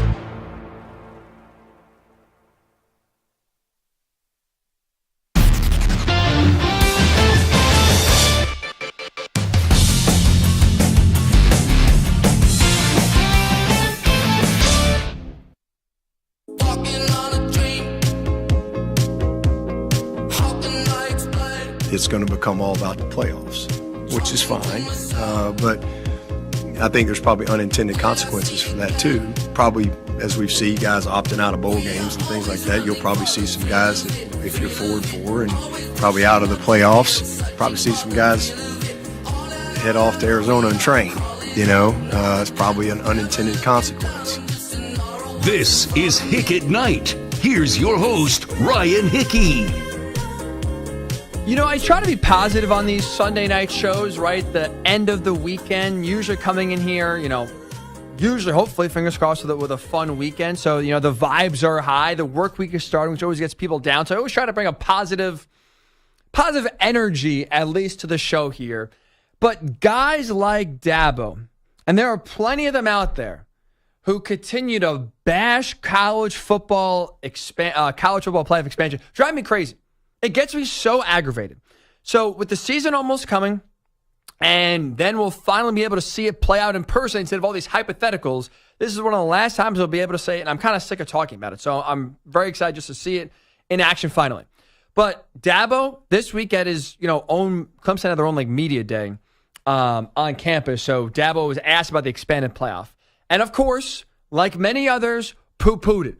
It's going to ruin college football. Players don't care as much. It's awful for the sport. Here's what Dabo's missing. Here's plenty of other idiots who shame college football playoff expansion. Here's what they're missing. College football playoff expansion, going from 4 teams to 12 teams, it makes the regular season more important, not less, more. Here is why. Because you have more teams involved, that leads to, especially in November, more meaningful games being played. So let's do some quick math here. More teams being involved, more meaningful games being played, that is somehow supposed to equal a watered-down regular season? That math is not mathing. It doesn't add up. Let's just use last year as a perfect example. I thought last year, for my money, was one of the most exciting and open college football seasons we had in a long time, where there's not one clear team head and shoulders above everybody else, where you had plenty of teams going into November that were alive to make the 4-team playoff. So for what was such an exciting year last year, if you look at it just from the perspective from Halloween on, right, the last month of the year, when really teams are really kind of rounding into form and we know who, for the most part, is involved in the playoff and who's not, for what was such an exciting year last year, from Halloween on, we had just 8 teams that mattered. 8 teams that were alive for 4 spots. That's it. Now you go into this year with 12 spots up for grabs. We're talking about what? By the time Halloween comes this year, 16? 20, maybe 25 teams that are going to be alive in one way or another, playing for something meaningful, either to win their conference, to play for a first-round home game, to play for a first-round bye, to make the playoff. Like, you are going to have maybe 25 teams this year available or eligible, maybe is the better word to say, for a playoff spot, which means you're going to have so many more meaningful games, so many more games now with playoff spots on the line than you had in any other year. How is that a bad thing? How is that, ruining college football? I don't understand it. Dabo Swinney's talking about unintended consequences. How is involving more teams now? How is that? Why is that being construed as a negative? I don't understand it. It doesn't make any sense, and it's frankly very frustrating. More teams now have seats at the table, which means more meaningful games for us to watch. Instead of just worrying about on a given Saturday, I don't know, Ohio State, Michigan for a spot in the Big Ten title game, and maybe there's an outside chance Ohio State still gets in if they lose. Now all of a sudden you have like 5 or 6 games on a Saturday that actually determine teams in the playoff or out of the playoff. It's exciting. More teams being in means more fan engagement. I don't understand why that is being portrayed as a negative. Again, I'm honestly sick of talking about it because we've talked about it for so long, because this has been such a drawn out and slow process. But now that we are finally here, going to 12 teams, I cannot wait. I am so fired up. It's going to be a great year for college football.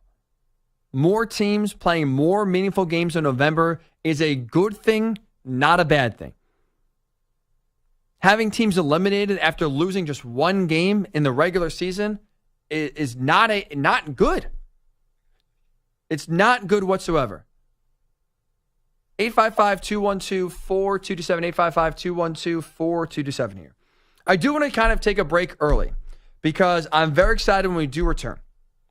We have the 2nd annual Hickey's Awards coming.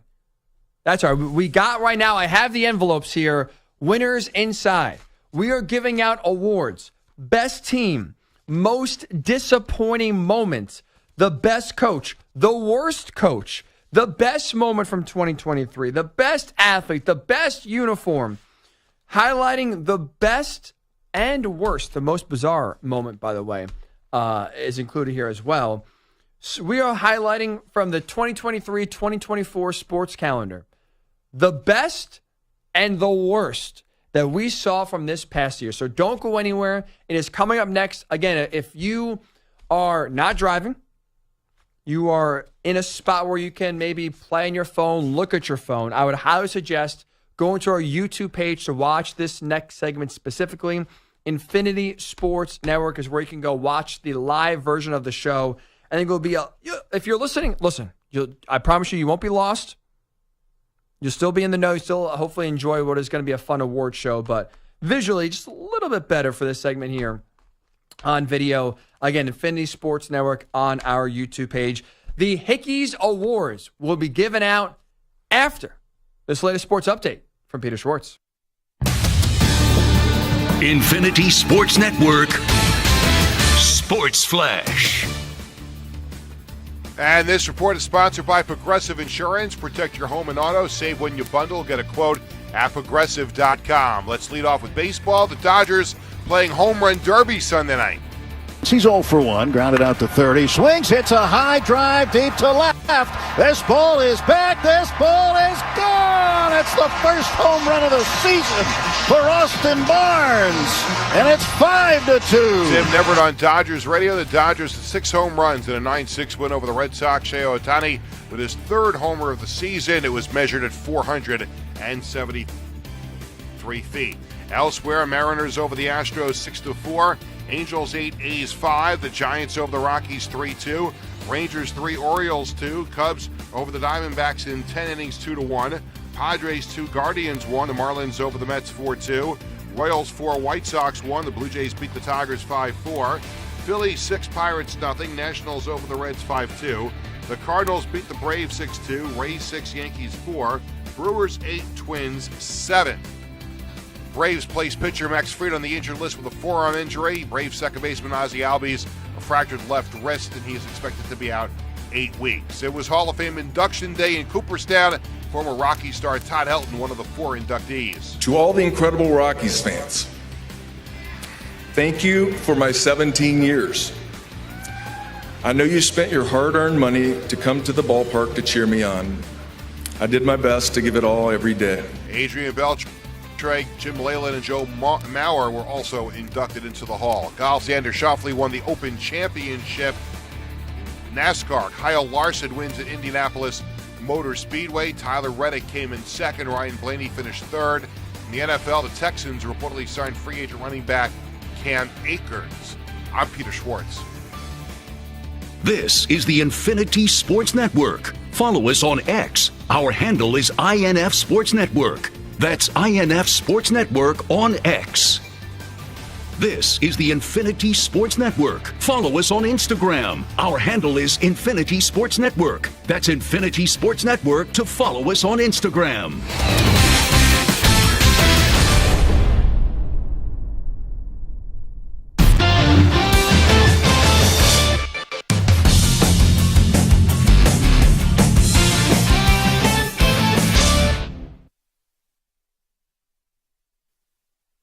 You're in a 5-minute break.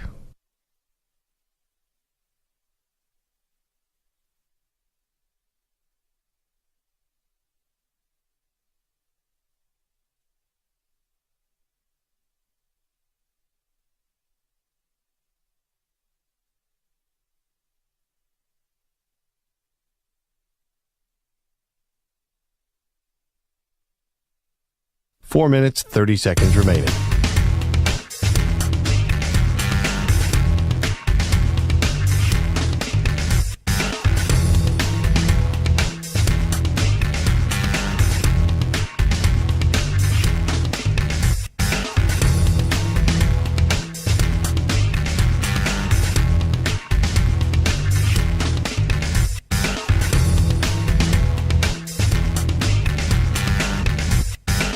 Four minutes remaining.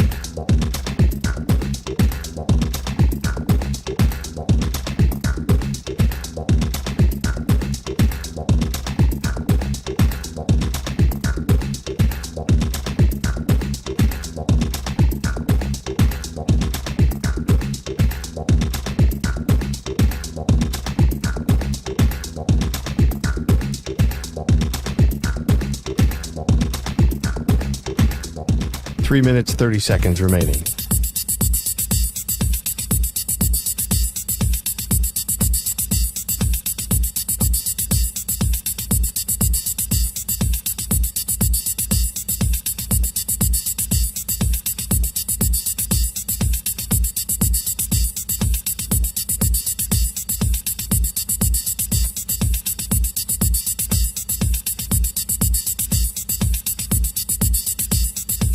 Three minutes remaining.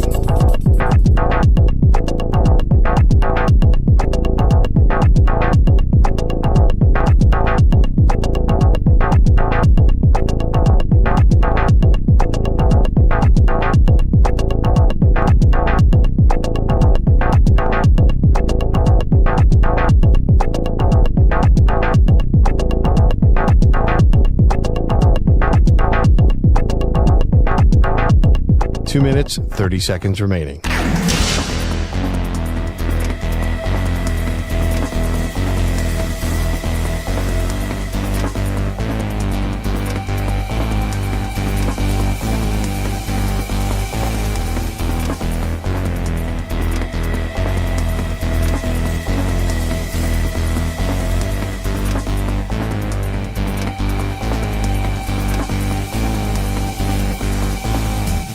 Two minutes remaining.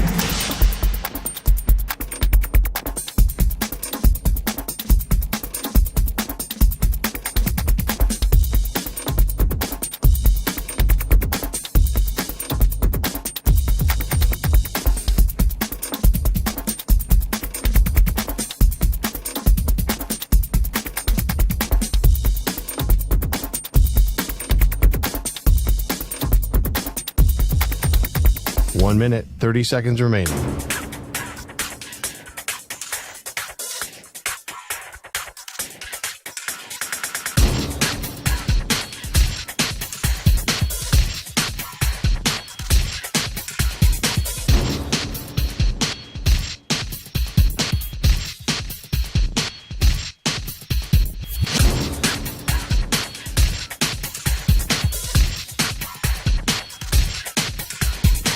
1 minute remaining.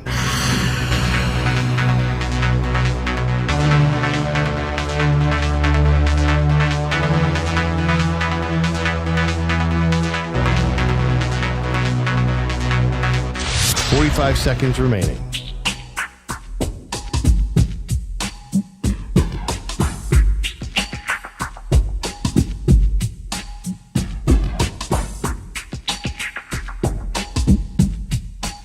Seconds remaining.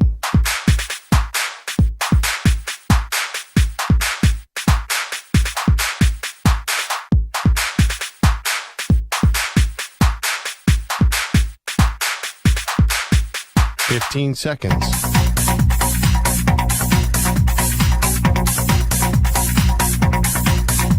Break ends in 5 seconds.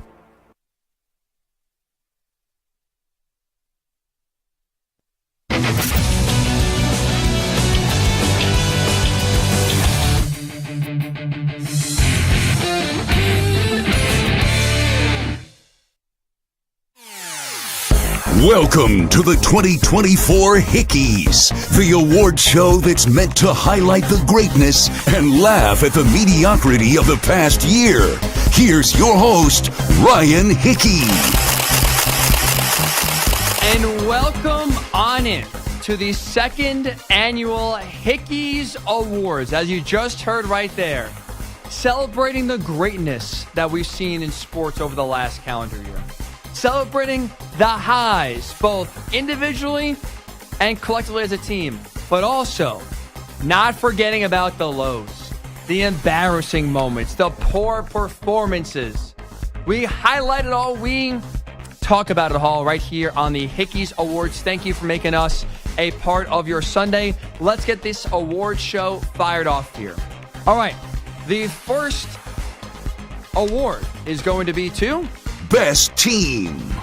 We have a few nominees here. The UConn men's basketball team, obviously going back-to-back in dominant fashion. The Michigan Wolverines, undefeated, controversial, but undefeated national champs. The Boston Celtics. And the South Carolina women's basketball team, who had a dominant run of their own en route to winning the national title. So the Hickey for Best Team goes to the UConn Huskies. He's going to dribble this one out. And the second verse is the same as the first. UConn repeats as national champions. The third team to repeat in the last 50 years. This one for me was an easy one. I mean, you just heard it right there. That was courtesy of NCAA Westwood One Radio Network.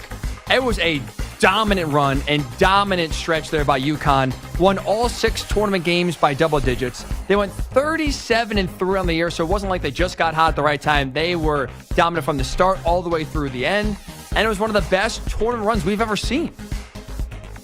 UConn men's basketball, the winner of the 2024 Hickeys Award for Best Team. Next category. Most disappointing performance. Soldier, come on. We're highlighting the good and the bad here. What we talked about to start the show, Lamar Jackson's AFC title game performance. At home, chance to go to the Super Bowl, dethrone the champs. Lamar sitting back there throwing the ball, fumbling, turning the ball over as well. Some costly turnovers to change the game. You lose 17-10 at home. That was disappointing. How about, speaking of defending champs, the Denver Nuggets, Game 7 at home. In the second half, you were up 20 points against the Minnesota Timberwolves. Choke that away en route to losing Game 7 and being unable to defend your crown by blowing that lead. And also, the Auburn Tigers. Beating your arch rival in Alabama. Ruining what ended up being Nick Saban's final year. Preventing them from going to the SEC title game. Not allowing them to really compete to make the college football play with a second loss on their resume. 4th and 31. They allowed a touchdown late in the game to lose the Iron Bowl. The Hickey for the most disappointing moments of the 2023-2024 sports season goes to the Auburn Tigers. Milroe to throw out of the shotgun with time. Still with time. He looks. He throws to the back of the end zone. It is caught for a touchdown. Isaiah Bond with the catch. Andy Burcham, almost in disbelief. Learfield IMG College right there, voice of the Auburn Tigers. I mean, 4th and 31. You just knock it down. You dropped everybody into the end zone. And somehow, you allowed an Alabama receiver, Isaiah Bond, to be one-on-one. How does that... Oh, Auburn, for all the magic in Jordan Hare over the years, maybe that was kind of karma for all the good bounces going your way to your hated rival to end their season, knock them out of college football playoff contention, knock the ball down. Auburn Tigers allowing a 4th and 31 conversion for a touchdown to lose the game. Yeah, that was the most disappointing moment, I would say, of this past sports year. How about best coach? Best coach. I jumped. My bad. I was too excited. We got some good names on this list. Dan Hurley, UConn. Jim Harbaugh, Michigan. Paul Maurice, Florida Panthers. Mark Daigneault, Coach of the Year in the NBA for the Thunder. Kevin Stefanski, Coach of the Year in the NFL for the Browns. The winner of the Hickey's Award for Best Coach goes to Paul Maurice. I've never hugged so many sweaty men in my entire life. I'm not sure I'm going to do it again, but I'm going to do it tonight. So, you know what? It's not what I thought it would be. It's so much better, but it's the hugs, man. That was Paul Maurice's, to Sports Then, talking about his emotions after winning the Stanley Cup. Look, there's a few reasons, and it pains me to say this as a Rangers fan, as my heart was ripped out by Paul Maurice and his Florida Panthers in this year's playoffs. But he won this award for a few reasons. Number one, I respect the hell out of someone, in this case Maurice, who was not complacent. 2 years ago, the Panthers won the President's Trophy. They didn't have to change anything. They lost in the playoffs early on. They could have just rolled it back, said, hey, we had the best record in the regular season. Let's run it back and see if we can have some changes here and better luck in the postseason. They said, no. We're bringing in Paul Maurice. He brought a different style and brought toughness, and they go to the Stanley Cup final. A great run. They knock off the historic Bruins in the first round. And again, you could have been complacent of, hey, you know what? We went to the Cup final. What a great year. Hopefully we get him back. They kept on grinding. They were still a great team from start to finish. And him not being afraid to make changes. Him being personable, honestly. Almost blowing a 3-1 lead, but never losing his calm demeanor about him at times in terms of panicking. All that adds up to, for me, Paul Maurice winning the Hickey's Award for Best Coach. Best moment. This is a good one here. Best moment. We got a few nominees. Adolis Garcia. Really, I could say his entire series he had against the Astros in that hated interstate rivalry in the ALCS. That's all the Rangers pull off. We'll call it an upset and go to the World Series. Obviously, we know they won the World Series. But we'll say Game 7. 2 homers, 5 RBIs in that Game 7 dominant blowout of the Astros to take them down and go to the World Series. We'll have the Lions beating the Rams, winning their first home playoff game since 1991. We'll have the Jets beating the Bills week 1 after the Aaron Rodgers injury on that punt return in overtime to win what was just an improbable game for the Jets there. And one of the best moments I thought from the sports year, the Pop-Tarts Bowl. A bowl that wasn't the playoff, that captivated the nation and ended up with Kansas State not only winning, but eating what was, at a time, a live mascot of a Pop-Tart. All great moments that we just saw in this past year.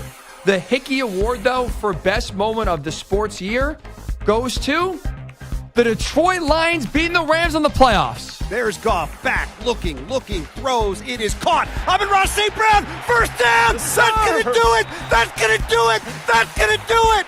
Jared Goff delivers against his former team. Now all they have to do is take a knee 3 times, and this game will be over. For the second time since 1957, for the first time since January 5th, 1992, these Detroit Lions are going to win a playoff game. Oh Detroit, stand up. You've waited for this. The exuberant voice there, Dan Miller of Lions Radio Network with that call. I mean, he just listed part of the reasons right there why this was, to me, the best moment of this past sports year. Second playoff win since 1957. First playoff win since 1991, before I was even born. I've never seen a Lions victory in the playoffs in my lifetime before that wild card win. But that's not only why, to me, it was the best moment of this past sporting calendar, but also because of the opponent. Matthew Stafford, the guy who was great, but you never had any supporter on. He comes into your building.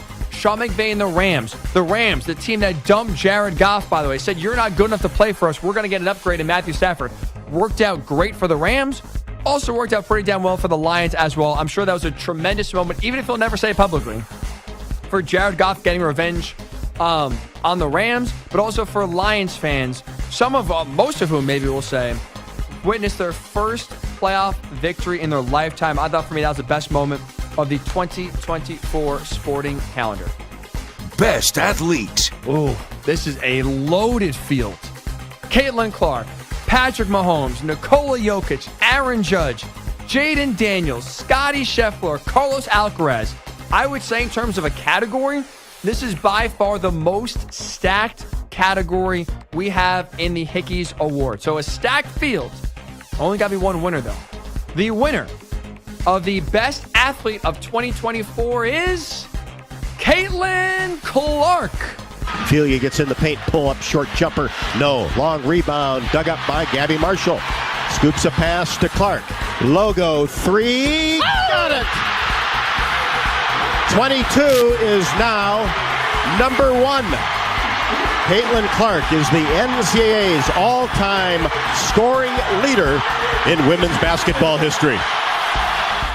She was, the face of a sport. You heard her set records there. She helped carry Iowa to their second straight national title game appearance. I know they came up short in both, but still an incredible accomplishment for Iowa basketball. And now she's the face of the WNBA. Took her a little bit. It was a little bit of rocky. But now you see Caitlin Clark getting comfortable, getting her footing, and now having success. All those other athletes are tremendous. No one has played at a higher level while also transcending a sport the way Caitlin Clark did. That's why she is the recipient of the 2024 Hickey's Award for Best Athlete. Best uniform.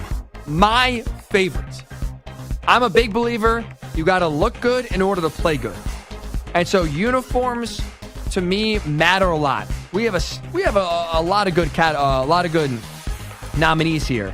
The Eagles Kelly Green throwbacks, the Ohio State all grays that they wore, the Titans Oilers throwback that they wore this past year, UCF's space uniforms. If you haven't seen them, check them out. They are beautiful. And finally, the last one here, the Seahawks throwbacks. If you couldn't tell, there's a theme here. Throwback uniforms for me, delectable. There's only one winner, though. The winner of the Hickey's Best Uniform Award goes to the Eagles for their Kelly Green uniforms. They were clean. They were crisp. They were beautiful. If the Eagles wore those every single game, home and away, I would never get sick of them. That is the telltale sign of a great uniform. Congrats to the Eagles and their staff for having the uniform of the year. All right, next category. Game of the year. We got three more categories here. Game of the year. Ole Miss LSU, an incredible back-and-forth shootout, 55-48. Ole Miss beat LSU. Washington, Oregon, another back-and-forth game. Dan Lennon goes for it a bunch, does not get it on fourth down. Missed field goal, helps Oregon win that game. Helps Washington win that game in the regular season. This is not the big the Pac-12 title game. It was the one in the regular season. Bills, Eagles, back-and-forth, incredible second-half performance by the Eagles in, by the way, their Kelly Green uniforms. Nuggets, Lakers, Jamal Murray, game winner in Game 3 of the playoffs. An incredible step back there to hit that buzzer beater. And Ravens, Rams, regular season overtime game that ended on a punt and return touchdown. The Hickey's Award for Game of the Year goes to Ravens, Rams. Ethan Evans punting to Tylan Wallace. Evans hangs a wobbler. Wallace settles under it at the 25, gets a block, comes to the near side, 30. Spins out of one tackle, 35, along the near sideline, 40. He's at midfield. Wallace to the 40. Still on his feet, 30, 20, 10. Celebration time. No flags. Wallace in the end zone. Hayes in the barn. And the Ravens win it in overtime. 10 different lead changes, 17 points in the final 5 minutes. Again, you just heard right there on the Ravens Radio Network. Walk-off, punt return touchdown in overtime. Yes, please. I'll take it. All right. So we have 2 more write-ins here to finish out the Hickeys. We have the most bizarre moment of the year. We'll save that for last. In between, though, the worst coach of the year. Who was the worst coach in 2024? Frank Reich is a nominee. Monty Williams is a nominee. Josh McDaniels is a nominee. The Hickey Award for worst coach is Josh McDaniels. It's not a celebration that we have a new coach and, there's been changes made.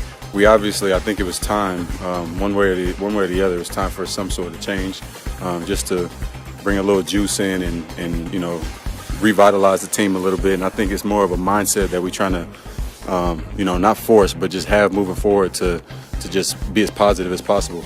Devontae won't say it. They celebrate him being fired. Coach of the year, worst coach of the year, I should say, Josh McDaniels. Final Hickey's Award, most bizarre moment.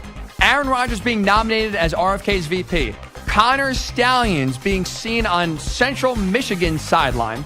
James Harden trashing Daryl Morey last year, even though he's a member of the Sixers and Daryl Morey was his boss. And Scottie Scheffler getting arrested going to the PGA Championship. The most bizarre moment of 2023-2024, Connor Stallions on the Central Michigan sideline. A picture circulated on social media appearing to show a man in disguise on the CMU bench. People said that man looked like Stallions, and CMU has yet to publicly identify that man. Athletic Director Amy Folan said an investigation is ongoing. If it is confirmed to be Stallions, then that would prove that he violated NCAA laws by scouting future opponents in person. The plot continues to thicken. This is one of the weirdest stories I can recall in recent college football. It really is. That Kirsty, ABC 13, by far the weirdest moment there of 2023-2024. Connor Stallions going incognito on an opponent's sideline to scout Michigan State. That is the 2024 Hickey's Awards. When we come back, the coach in the NFL with the most to prove.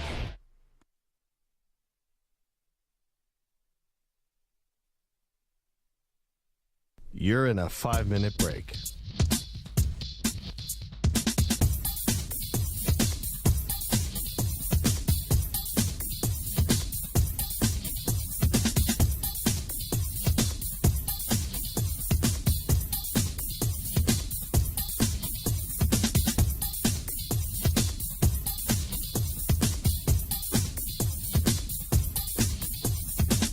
Four minutes, 30 seconds remaining.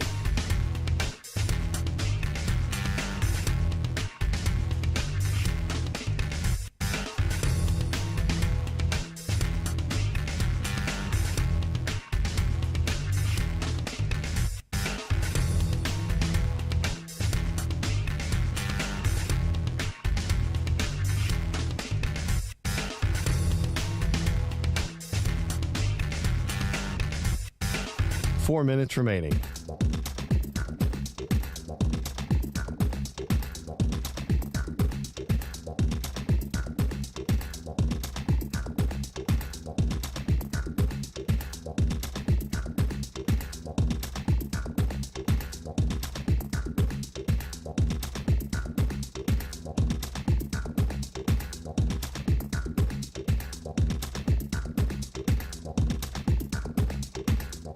Three minutes, 30 seconds remaining.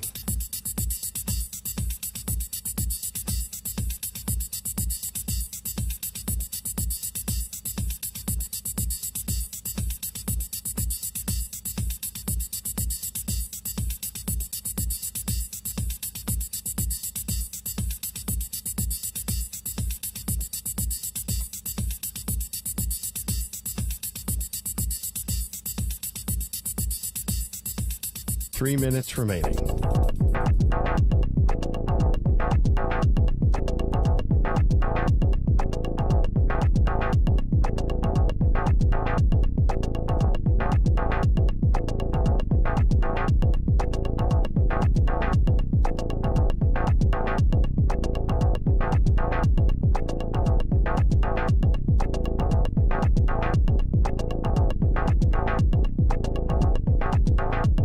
Two minutes, 30 seconds remaining.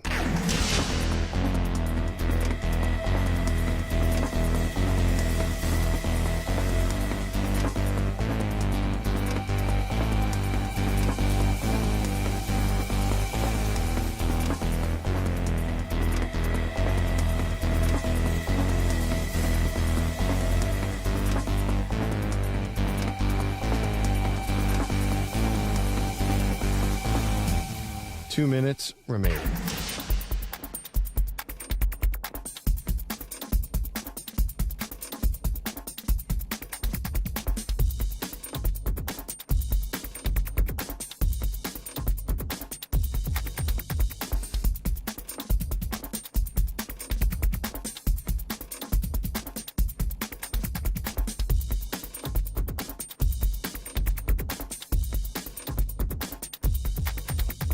One minute, 30 seconds remaining.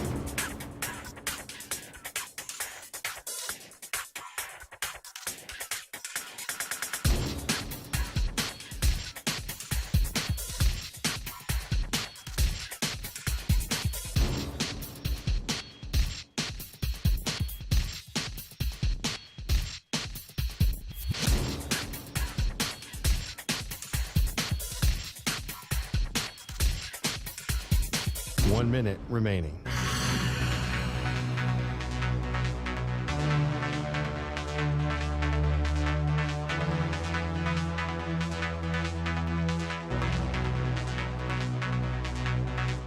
Forty-five seconds remaining.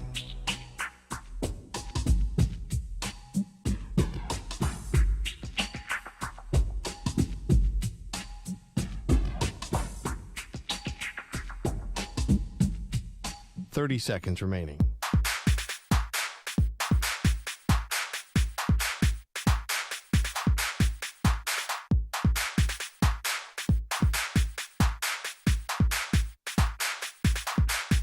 Fifteen seconds.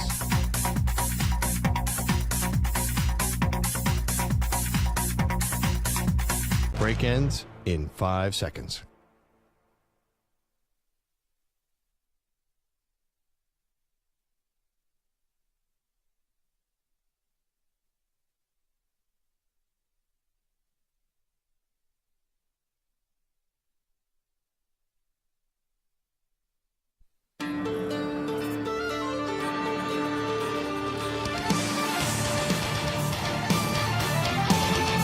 Looking for a man after midnight? You've come to the right place.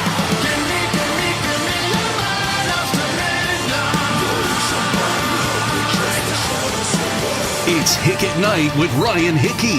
And welcome on into Hick at Night with you right here on the Infinity Sports Network. I appreciate you making us a part of your Sunday.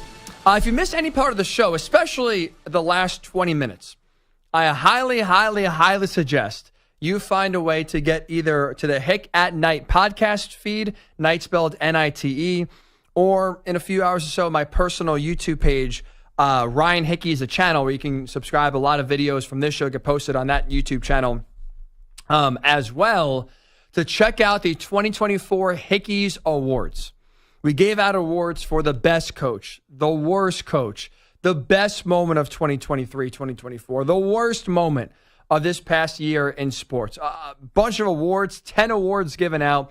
And we also dressed the part. This is a classy show here. This is no low-rate, low-budget show. We broke out the big bucks for you. Because if we're going to do it, damn it, we're going to do it right. So I put on my tuxedo, and I presented these awards because this is a serious matter. And if we're going to talk about serious things and give out serious awards, we have to look serious. So you want to see the tuxedo in action. You want to see the awards given out. Ryan Hickey YouTube page, you uploaded there shortly. We can check out the full video. If you want to listen at least to the audio in the meantime, Hick at Night podcast page, wherever you do get your podcast, Night spelled again, N-I-T-E. All right.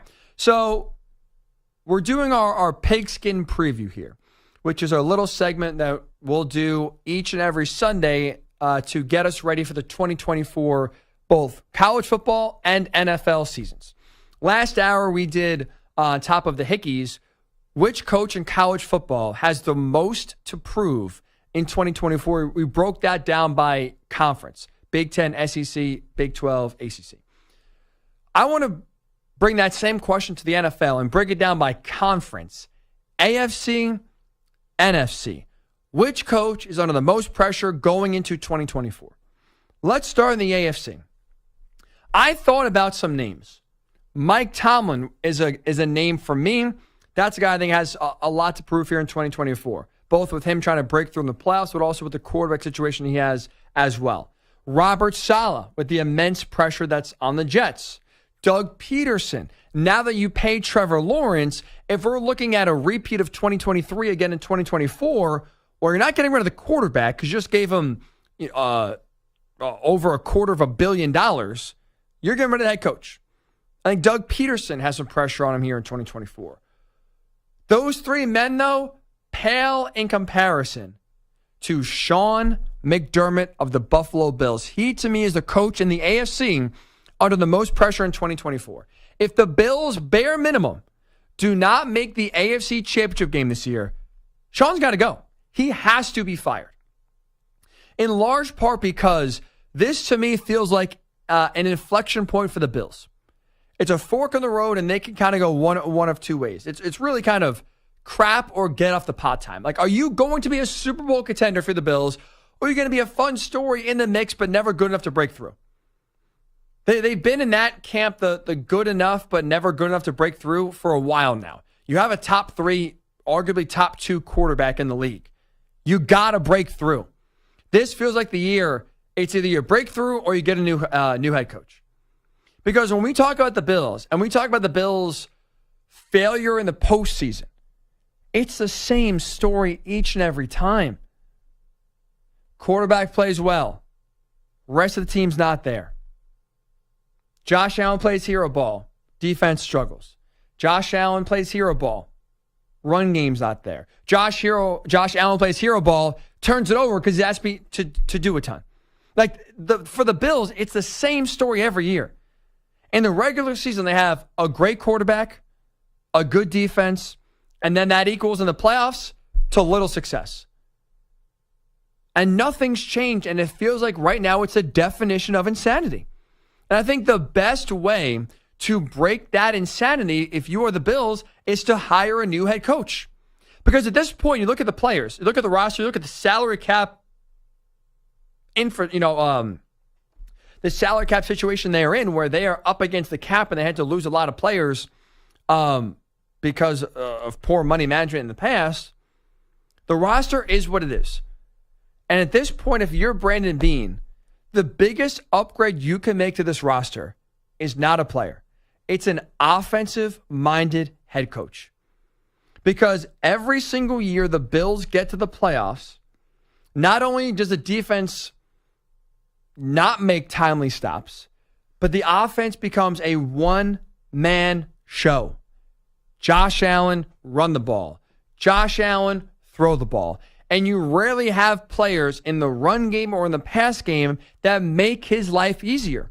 So I think the Bills' biggest priority going forward and their best bet at some point of breaking through in the postseason is making life on Allen easier, taking stuff off his plate. And the best way to do that is by hiring an offensive-minded head coach that can scheme guys open, that can take less pressure or could take more pressure, I should say, off of Allen's shoulders. Andy Reid, Kyle Shanahan, Sean McVay. There's a reason those three guys have had tons of playoff success. In the case of Reid and McVay, won a Super Bowl, and why they're constantly in the picture all the time. Because outside of quarterback, they have figured out that the offensive roster, they'll make the best they can do with it. The Chiefs did not have a good wide receiver last year. Did it matter? No, they won a Super Bowl. Why? Because Andy Reid knows how to put his players in positions to succeed. Kyle Shanahan, Sean McVay know how to put their players in positions to succeed. Did anyone think the Rams are going to be anything last year? No. Why did Puka Nacua have the tremendous year he had? Because Sean McVay knew how to maximize his matchups, to call plays, to run formations that put Puka in positions to succeed, put him in positions to win his one-on-one battle. The Bills don't have an offensive coordinator that makes life easier for Josh Allen, makes life easier for their run game or the pass game. They can't scheme guys open. And that's part of the reason why we're talking about the Bills in the same fashion now, it feels like, for years and years and years. Great quarterback, little around him. You got a good offensive mind in that building, I guarantee you, life for Josh Allen, even if the players around him don't improve, life will still be better. There's a reason why just one time in the last 7 years that there has been a defensive-minded coach leading a team to a Super Bowl. Not even a Super Bowl victory, just a game. Bill Belichick is the only coach of the last 7 years that was a non-offensive-minded head coach to lead his team to the game, to the Super Bowl. It's the trend. Offensive-minded head coaches win. So when you look at the Bills and where they are, I don't think winning the division is enough to bring Sean McDermott back. I don't think winning wild card weekend is enough to justify his job. You have to bare minimum make the AFC title game or Sean's bags are packed. Time to go. Time to break the definition of insanity. That's why for me, McDermott of the Bills has the most pressure of any head coach in the AFC in 2024. In the NFC, I've considered Mike McCarthy, last year of his deal. A lot of pressure in Dallas. I've considered Nick Sirianni, who by some accounts is very lucky to have his job right now, and he wasn't fired last year. I thought he should have been fired last year. I consider Dennis Allen, though I would argue the worst head coach in the NFL. Those three guys, though, not to me the coach in the NFC that has the most pressure on him. The guy, Matt Eberflus of the Chicago Bears. Unlike McDermott, who we strictly said his season is about, or his job security is about wins and losses, Eberflus's job security, what is going to determine if he is back in 2025 and beyond, is strictly about the development of Caleb Williams. That's it. If Caleb Williams has an okay year, I think Eberflus is gone.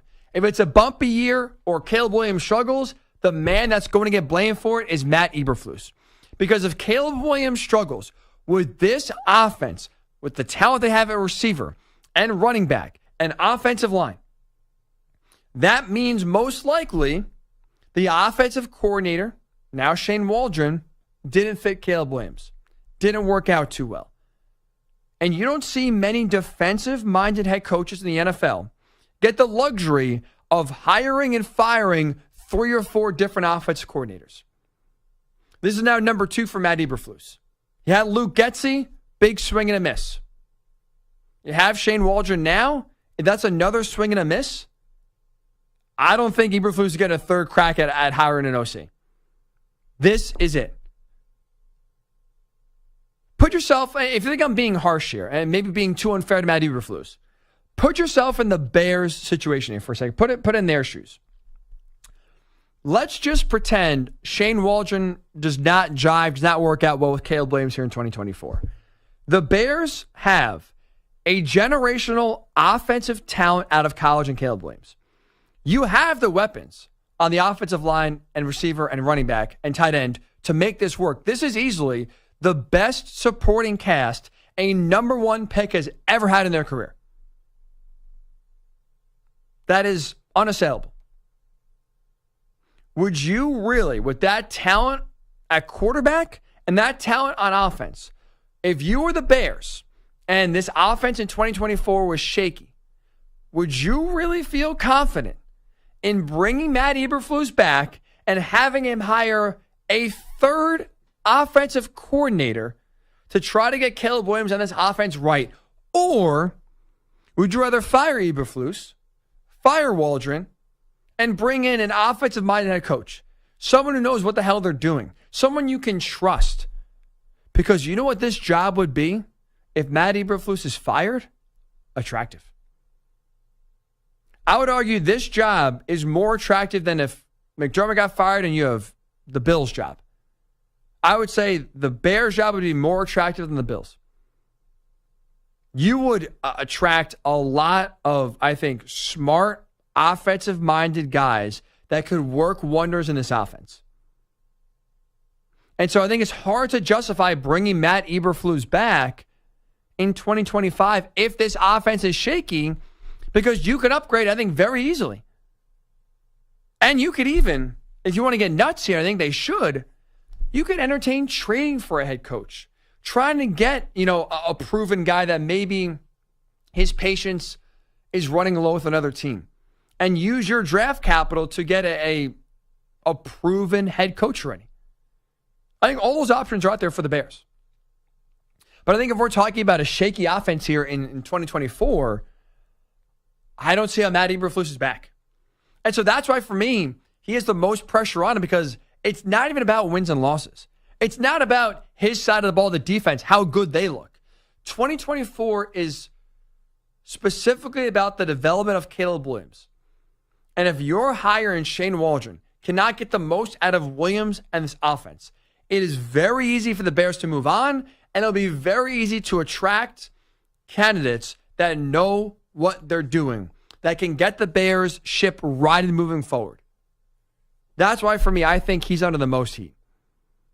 Usually, in most cases, when head coaches have rookie quarterbacks, there's patience, right? You rarely see head coaches fired when their team brings in a rookie quarterback to run the show.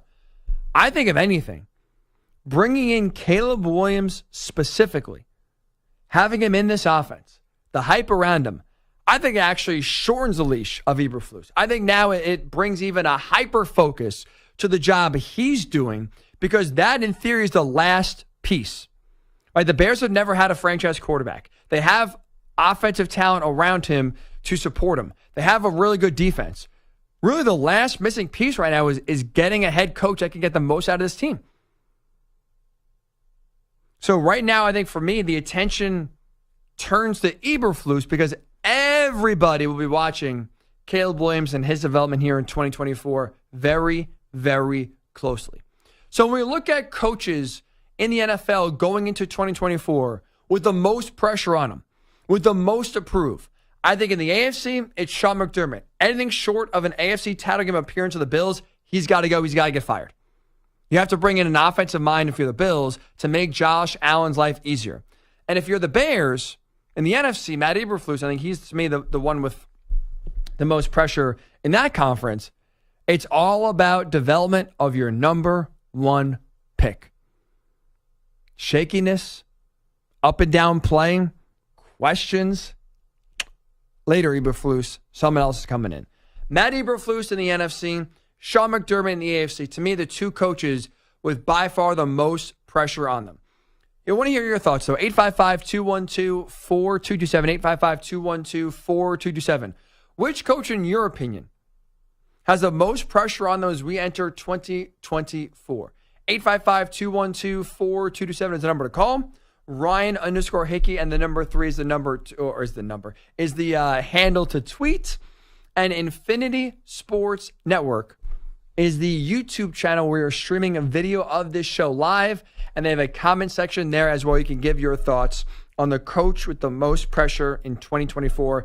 3 different avenues to get your thoughts heard on this show. We'll get your thoughts, and also when we do return here, Steve Ballmer this week, I think, only made his case stronger as to why he is by far every single fan's dream owner. Tell you when we do return, it is Hick At Nite, Ryan Hickey with right here on the Infinity Sports Network. You're in a 5-minute break.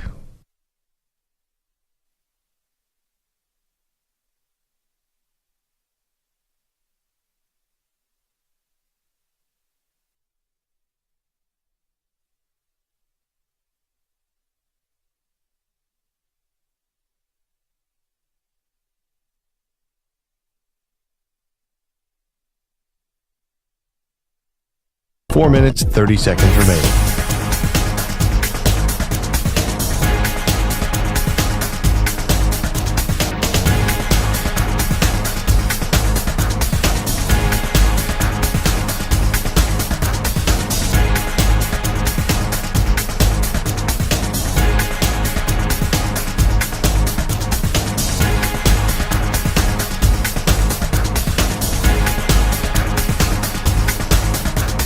Four minutes remaining.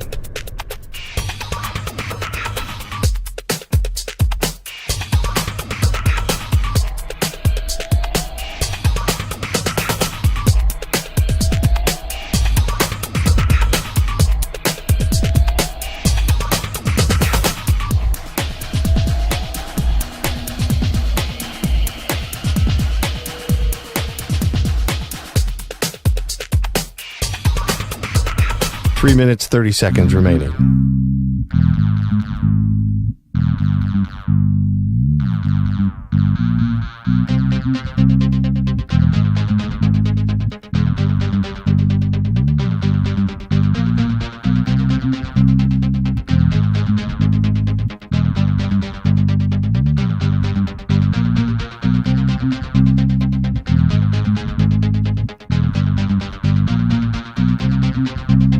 Three minutes remaining.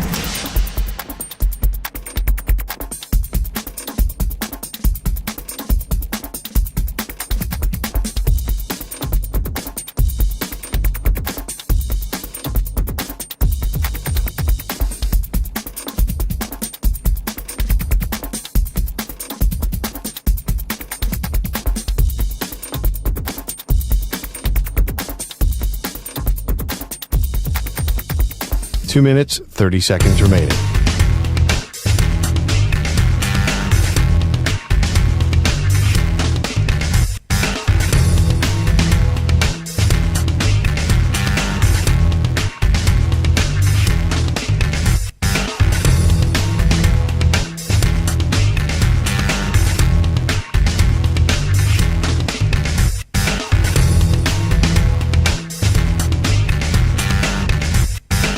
Two minutes remaining.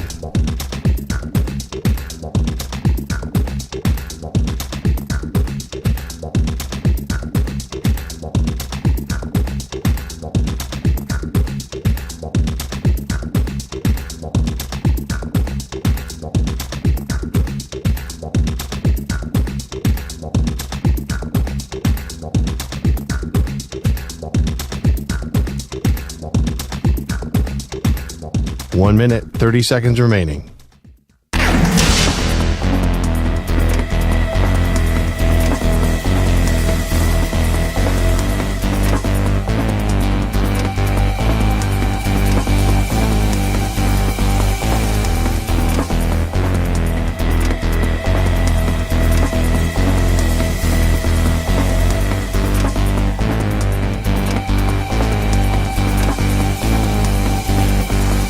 One minute remaining.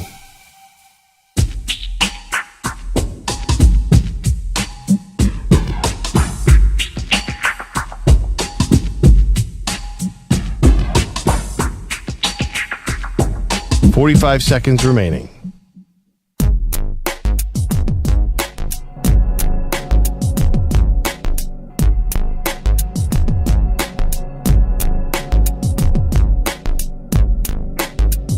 .30 seconds remaining.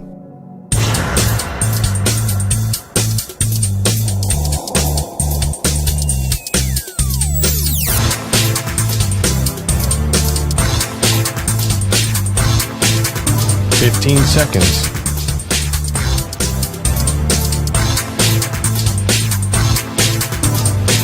Break ends in 5 seconds.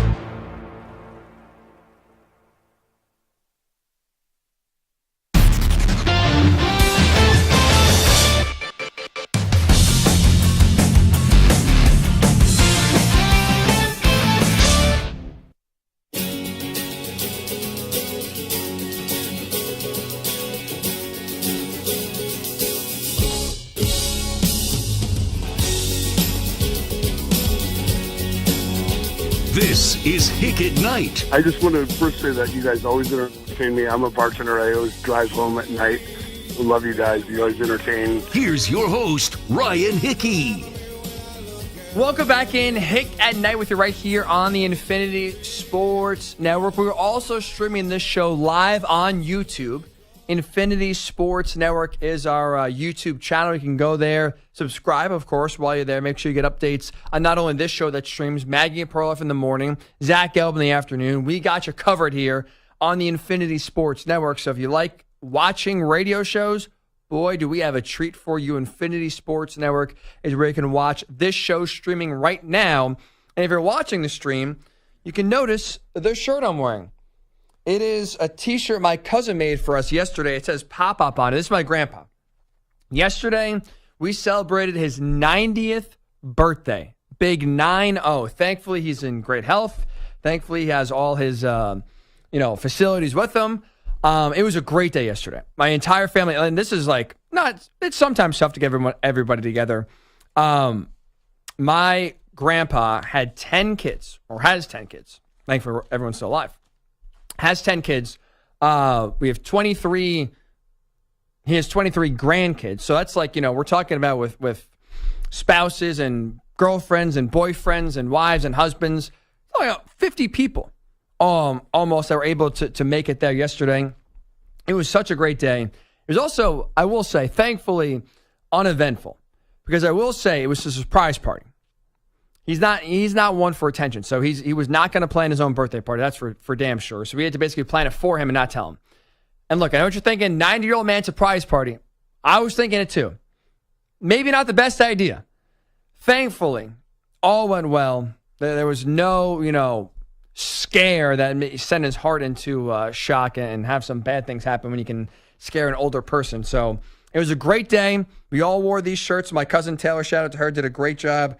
We have 5 different pictures of him all throughout his life. So that is what you are seeing right now if you're watching on the Infinity Sports Network. A belated happy birthday shout out to you, Pop. You are the best. Happy 90th. Thank you for making us a part of your Sunday. It is Ryan Hickey with you right here on the Infinity Sports Network. Really fast here, I do want to talk about pressure on coaches. I do also want to say one thing really fast here when it comes to Steve Ballmer. This guy is easily every single fan's dream owner. Like, when you think about an owner having a team for the right reasons, Steve Ballmer's the reality of that. This is a guy who truly puts the fans first.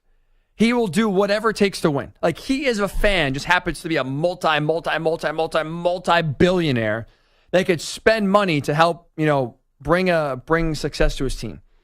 But Steve Ballmer this week rolled out the latest fan initiative to help out Clippers fans going to games. He realized that the t-shirt toss, right, a staple at every single sporting event, he realized it was unfair because a t-shirt toss, 95% of t-shirts that are thrown up in the air, where do they go?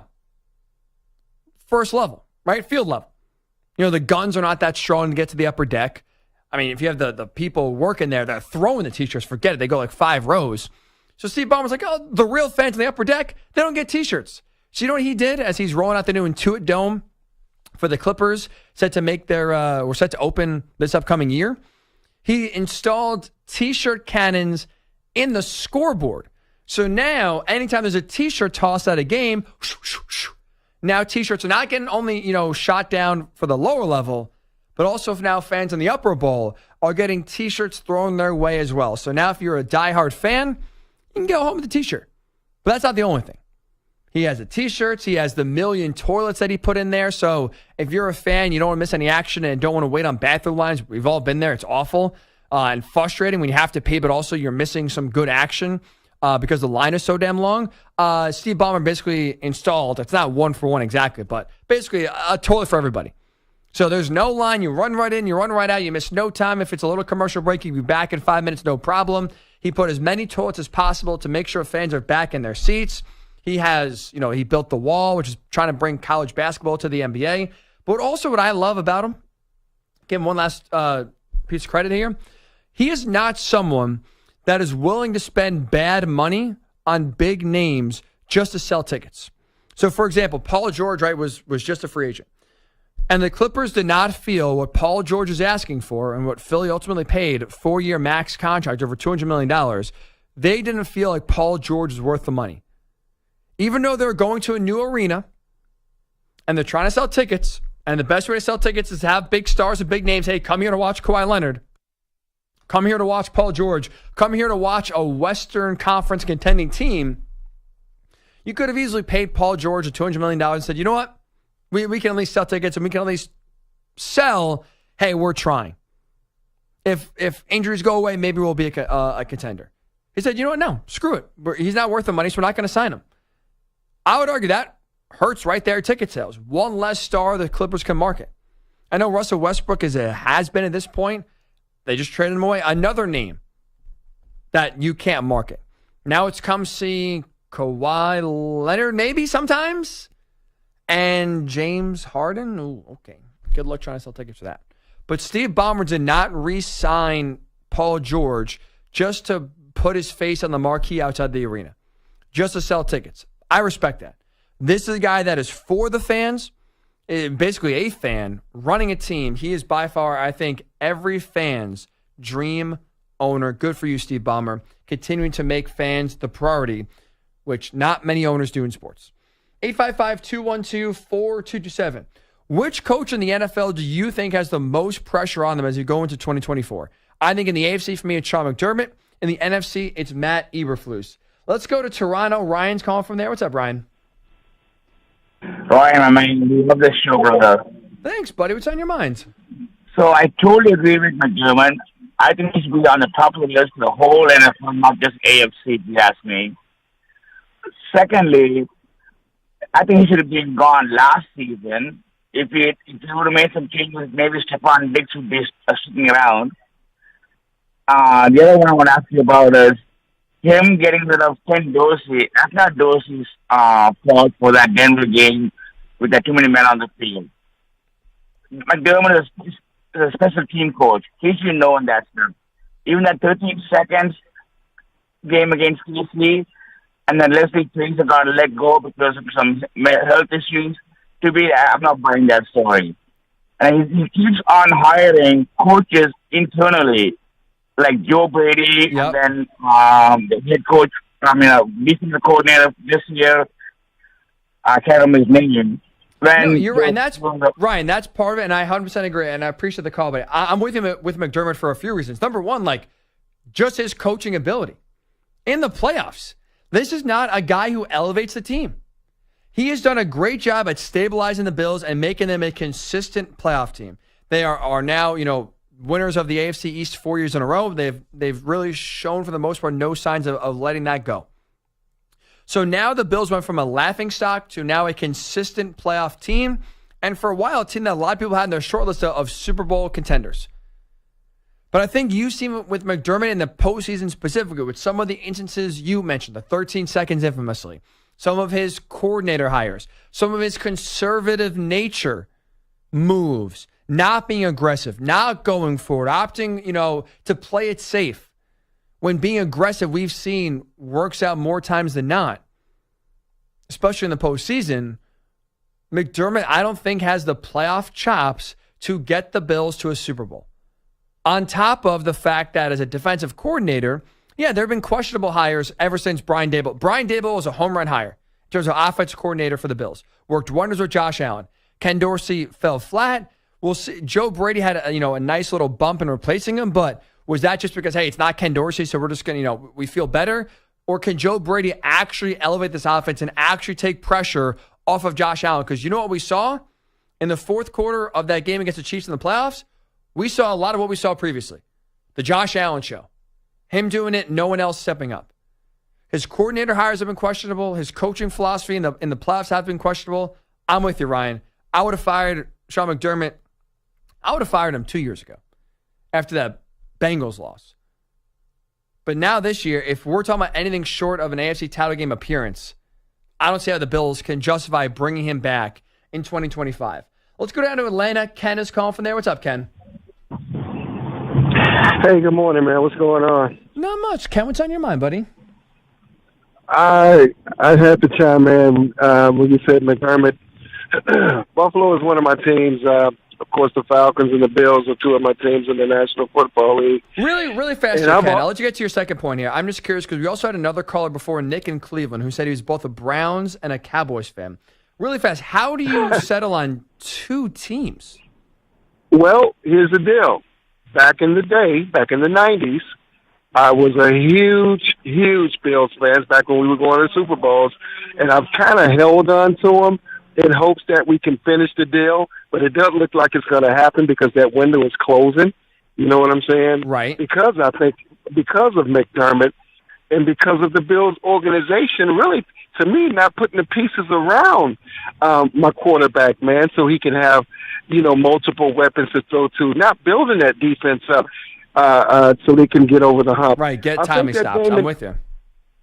In that game in Kansas City, that AFC Championship game, when we were up with some seconds to go, and all we had to do is get a stop, and we found a way to lose that game against Patrick Mahomes. I think that's going to be that year. I believe we would have got over the hump and won the Super Bowl. When we lost that, hey man, it's going to be hard getting back there with the GOAT, well, the other GOAT in that league. You know what I mean? No, I hear you. And then what? You just became a Falcons fan because you're living in Atlanta? Well, yeah, I took Buffalo on because the Falcons sucked back then, and I'm like, I got to find me another team, man. So I kind of took a liking to Jim Kelly and my Bills, and I rolled with them. But I was going to ask you, man, what are your thoughts on Raheem, man, and the Falcons coming up this season, man? Because what I do love about Raheem, he's not talking about the playoffs. He's talking about the Super Bowl, man. I love to hear my coach talk like that, even though I don't think that we're quite ready for that. But I love to hear a coach have that type of confidence in his team, man. What you think? I hear you, Ken. I appreciate the call, man. I guess good luck to both of your squads. I don't know how you get like joy from rooting from two teams, but anyway, nonetheless. To answer your question, Ken, look, Raheem Morris, I was out on it initially. Boom, Raheem Morris hired. I'm like, okay, that's not really appealing. I do like his coordinator hires. I like the men he's putting in charge, bringing over the Rams QB coach now to be your offensive coordinator. I think it fits the personnel. With a defensive-minded coach, honestly, in this day and age, the biggest question is, outside of their leadership, who are you hiring as an offensive coordinator? Because really, two guys we're talking about on the hot seat right now. Sean McDermott, I think, has the most pressure on him in the AFC. Matt Eberflus has the most pressure on him in the NFC. Part of those reasons are because as defensive-minded coaches, your offensive coordinator hire is by far the most important. When you're not doing it yourself, when you're not hired because of what you can do to help your quarterback, you're then in charge to hire the right guy to, do what's best for your quarterback. That's tougher because any good offensive coordinator is going to be scooped up in a year or two to be a head coach. So you need to trust someone that is good when it comes to hiring offensive coordinators specifically. And I think so far, Sean McDermott worked well with Brian Dabo. Ken Dorsey flopped. And the jury to me is out right now on Joe Brady. Matt Eberflus swinging a miss on Luke Getsy. If he swings and misses on Shane Waldron, he's out the door. So Raheem Morris, I like what I heard so far. The biggest thing for him, Ken, and his success in Atlanta, or lack thereof, is going to be how his offensive coordinator hire goes number one this year. But then if he gets hired away in a year or two, how do you then continue to replenish the pool to make sure that one guy, and that one guy only, was responsible for your success? Keep the train moving. 855-212-4227. Which coach in the NFL, in your opinion, has the most pressure on them here in 2024? 855-212-4227. Ryan_Hickey and the number 3. Also on YouTube, Infinity Sports Network. We'll get your thoughts here. Also, when we return, speaking of coaches, I heard this from Paul Feinbaum this week, calling Kirby Smart the best coach in college football. Not a hot take. I think he's 100% right. But now that Nick Saban's retired, who's the second best coach in college football? We'll discuss that when we do return. It's Ryan Hickey with right here on the Infinity Sports Network. First up, though, with the latest sports update. Here he is, Peter Schwartz. Infinity Sports Network Sports Flash. We begin with baseball, and we start in Los Angeles, and a tape-measure home run from Shohei Ohtani. 2-1 is hammered. Deep right center field. Way out of here. And Ohtani joins the home run party. A 30 home run season for Shohei Ohtani. That was Tim Neverett on Dodgers radio on the 6 Dodger home runs in a 9-6 win over the Red Sox. Ohtani's blast traveled 473 feet. Elsewhere, Mariners over the Astros 6-4. Yordan Alvarez hit for the cycle in a losing cause. Angels beat the A's 8-5. In 10 innings, Cubs 2, Diamondbacks 1. Rangers beat the Orioles 3-2. Giants 3, Rockies 2. Royals over the White Sox 4-1. Marlins 4, Mets 2. Padres beat the Guardians 2-1. Nationals 5, Reds 2. Phillies over the Pirates 6-0. Blue Jays 5, Tigers 4. 4 home runs for the Cardinals in a 6-2 win over the Braves. The Rays beat the Yankees 6-4, but Aaron Judge hit his 35th home run, and the Brewers beat the Twins 8-7. The Braves placed pitcher Max Fried on the injured list with a forearm injury. Also for the Braves, Ozzie Albies, a fractured left wrist, out 8 weeks. It was Hall of Fame induction day in Cooperstown. Former Tigers, Pirates, Marlins, and Rockies manager Jim Leyland, one of 4 inductees. I'd like to thank every player that ever played for me, minors and the majors, because I'm here today because of you and the 4 organizations that gave me the opportunity to manage their major league team. Adrian Beltre, Todd Helton, and Joe Mauer also were inducted into the Hall. Golf, Xander Schauffele won the Open Championship. Basketball, LeBron James, a driving layup with 8 seconds to go. U.S. Olympic team survives a big scare. They beat South Sudan 101-100. The Celtics and forward Sam Hauser reportedly agree on a 4-year, $45 million deal. NASCAR, Kyle Larson wins at Indy. I'm Peter Schwartz. You make the call. 855-212-4227. When you want to talk to us, call 855-212-4227.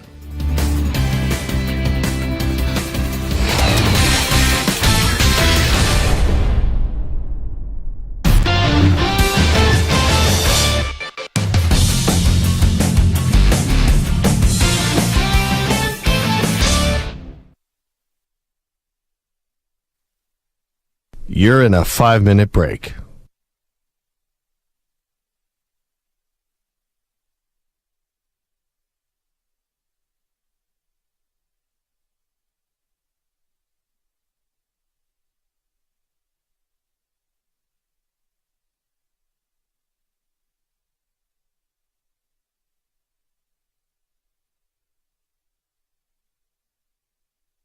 Four minutes, 30 seconds remaining.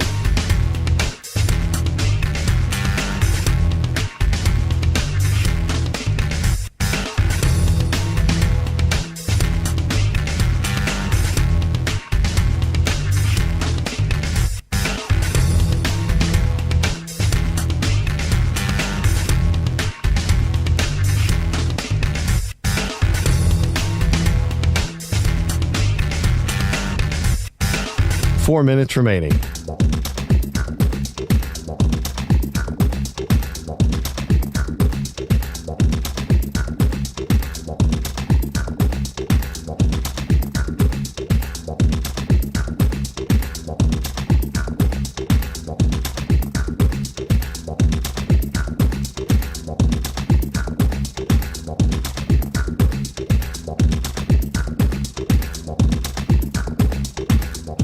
Three minutes, 30 seconds remaining.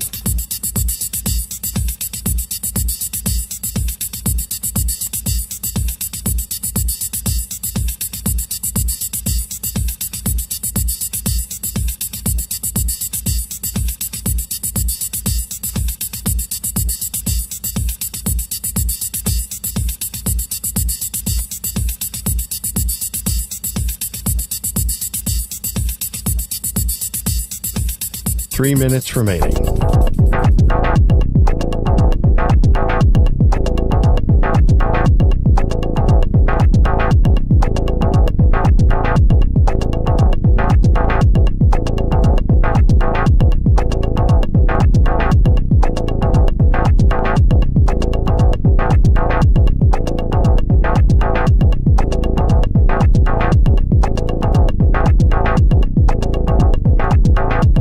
Two minutes, 30 seconds remaining.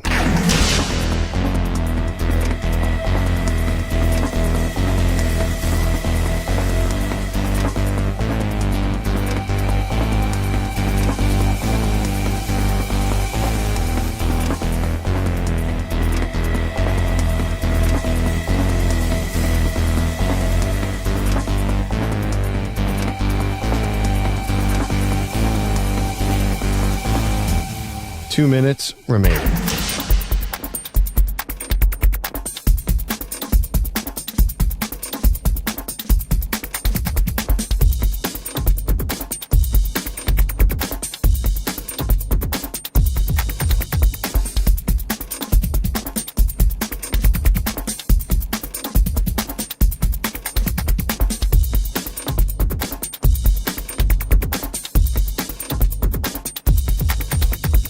1 minute, 30 seconds remaining.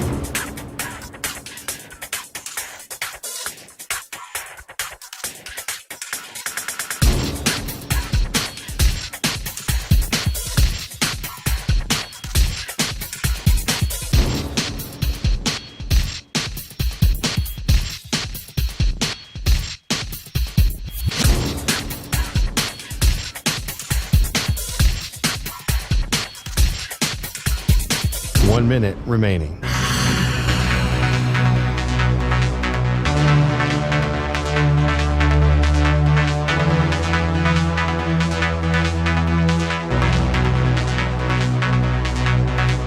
Forty-five seconds remaining.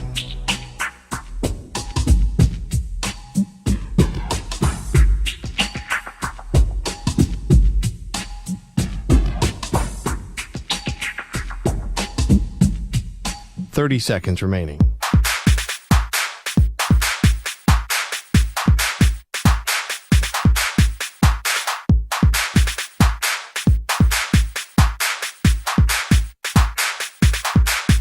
Fifteen seconds.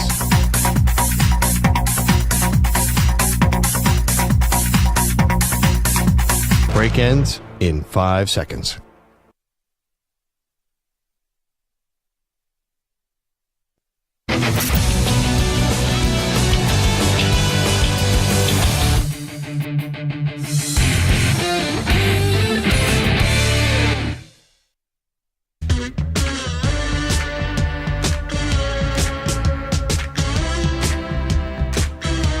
This is Hick At Nite. Hey, Ryan, how's it going, man? Always love your show. When I hear you, I got to pull over, man, because you just are spitting out some crazy facts, man. Just love your work, sir. Here's Ryan Hickey.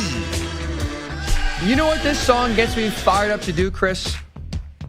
Go home and play some college football 25. I am so excited for this game to be back. I know this week a lot of people have been playing. I am not a gamer myself. I've only had one system my entire life as a PlayStation 2. Back in the day, that played college football, Madden, and like Mario Kart. I think it was like the only 3 games we really played for the most part. So I've not, never upgraded, never really played any other games. And I've not played video games in a very, very, very long time.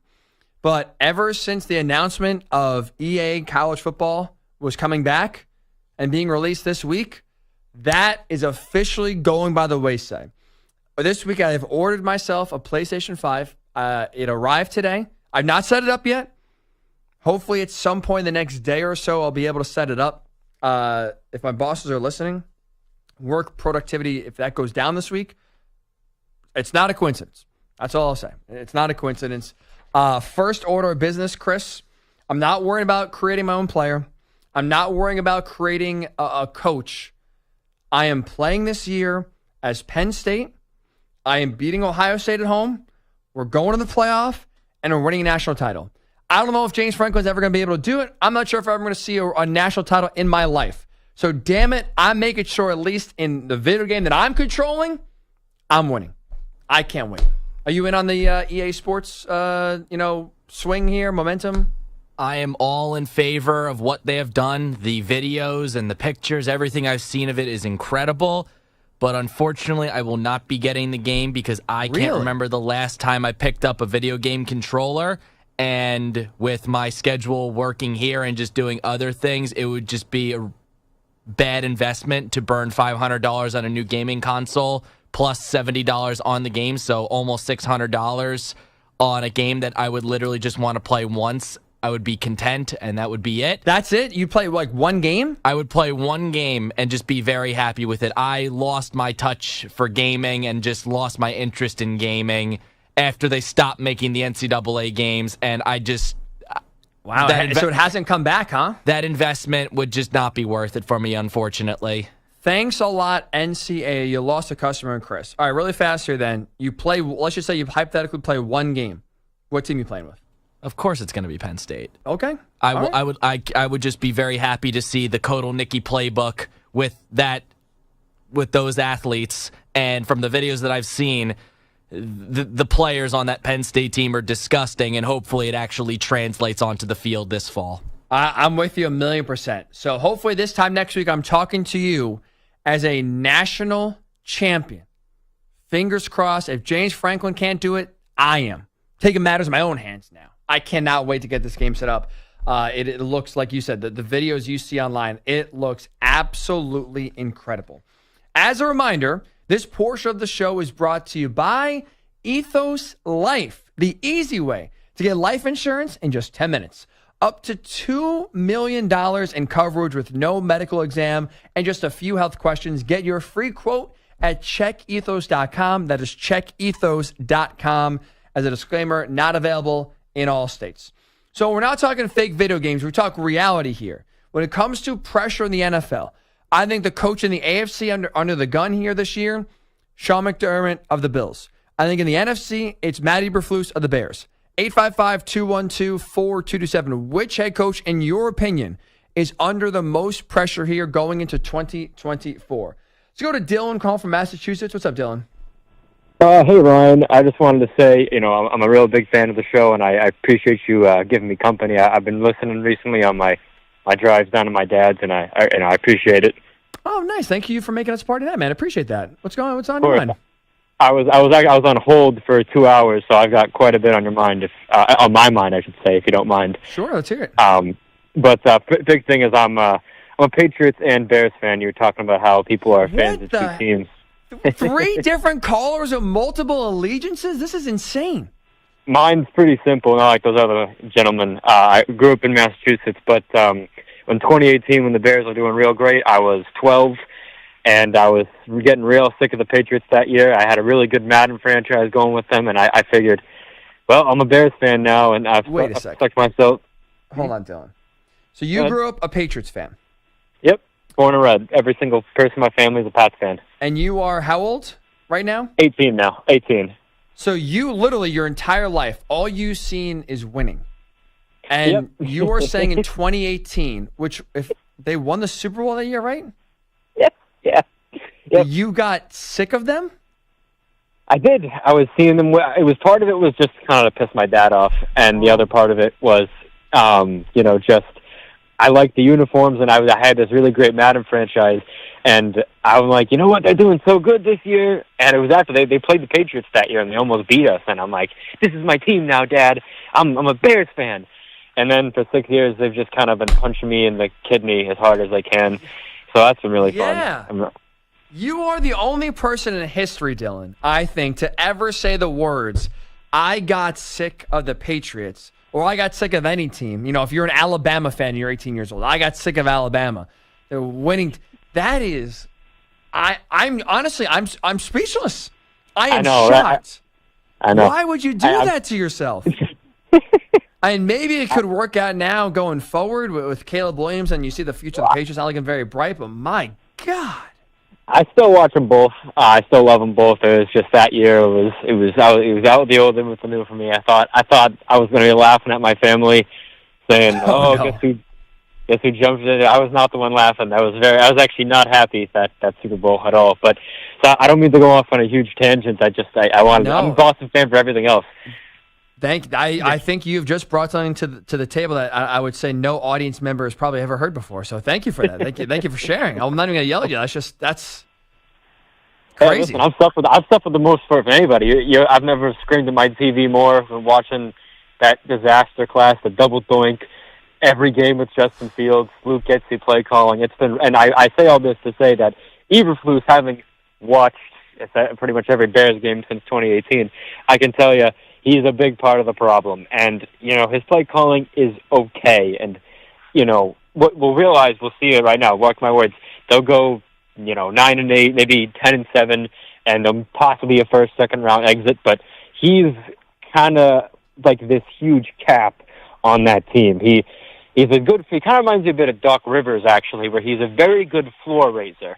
He's a good defensive coach, but his play calling is stagnant. He's not really like, if you look, follow all the reports and stuff, he's not exactly what you'd call an inspiring leader. Right. He's just kind of an okay coach, and with that much talent, I get not wanting to, overhaul the whole. There's a lot of teams out there that'll chuck a coach out after 1 year, but mark my words, It's going to be a mediocre, middling season for the expectations, and it's going to be primarily his fault.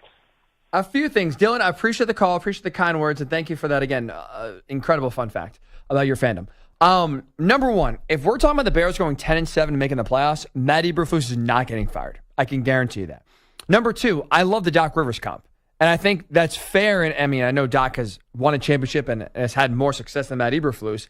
But I think the overall premise of raising the floor but not being good enough to get you where you want to go is very fair. As a Colts fan, I saw Matt Eberflus myself as defensive coordinator. He is very good defensively. But when it comes to if the Bears are going to win a Super Bowl eventually, I think it's going to be because of the offense, because of Caleb Williams. And if I'm Chicago, I would much rather have a head coach that I know can be here for the long haul and also work hands-on with Caleb Williams and make sure he's getting better every single day versus, keeping Matt Eberflus around to, again, let's just say the Bears have a great year. Caleb Williams looks great. Well, what if Shane Waldron gets a head coaching job? And now he's gone. Now you have to replace him and now hire somebody else. It's just a cycle that's never going to stop. That only stops if you hire an offensive head coach because he's not leaving. So I agree with you. If you're the Bears, I would say if you are hoping to get Eberflus out, win 6 games or root for 6 games and root for some shaky play from Caleb Williams, because that's, I think, your ticket to getting Eberflus out the door. When we do return, speaking of quarterback play, John Harbaugh had some strong words for Lamar Jackson. I think they're doing more harm than good. I'll tell you why next. It's Ryan Hickey right here, Infinity Sports Network.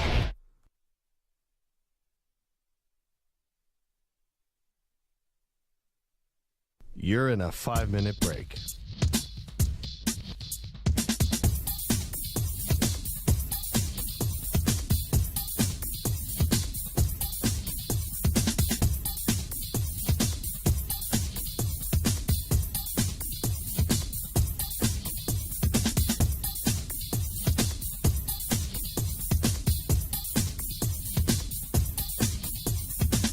Four minutes, 30 seconds remaining.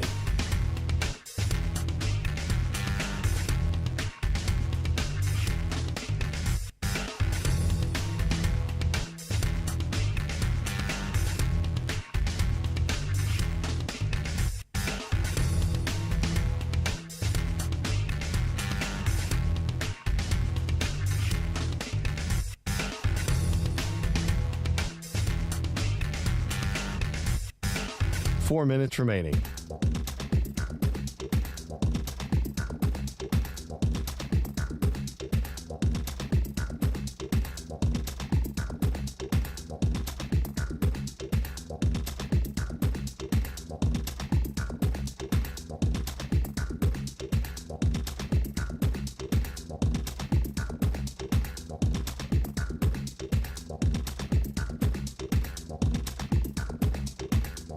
Three minutes, 30 seconds remaining.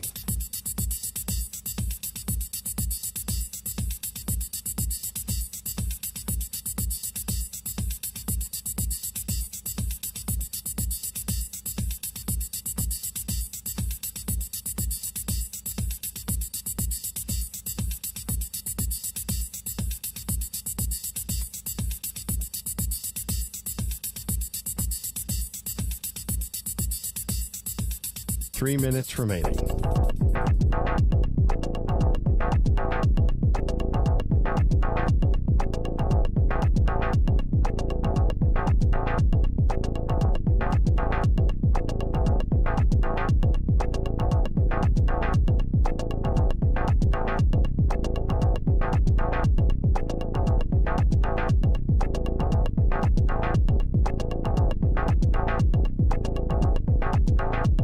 Two minutes, 30 seconds remaining.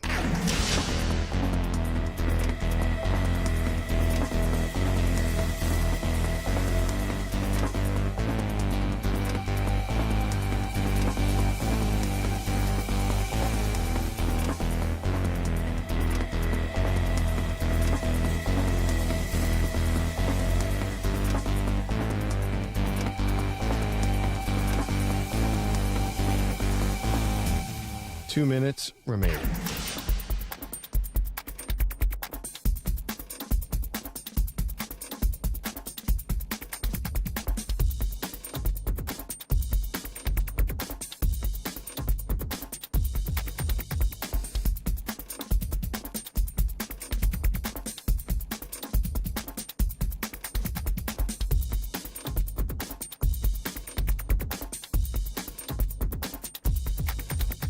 1 minute, 30 seconds remaining.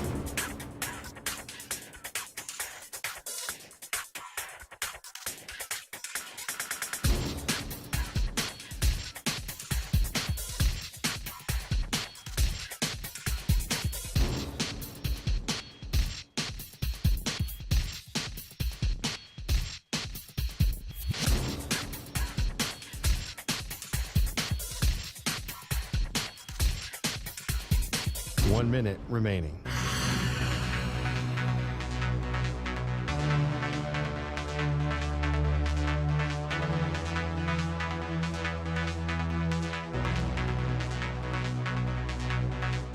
Forty-five seconds remaining.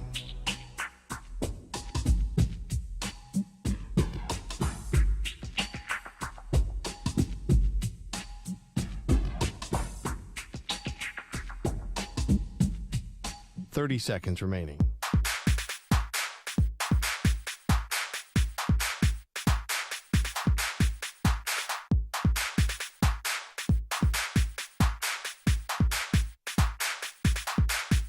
Fifteen seconds.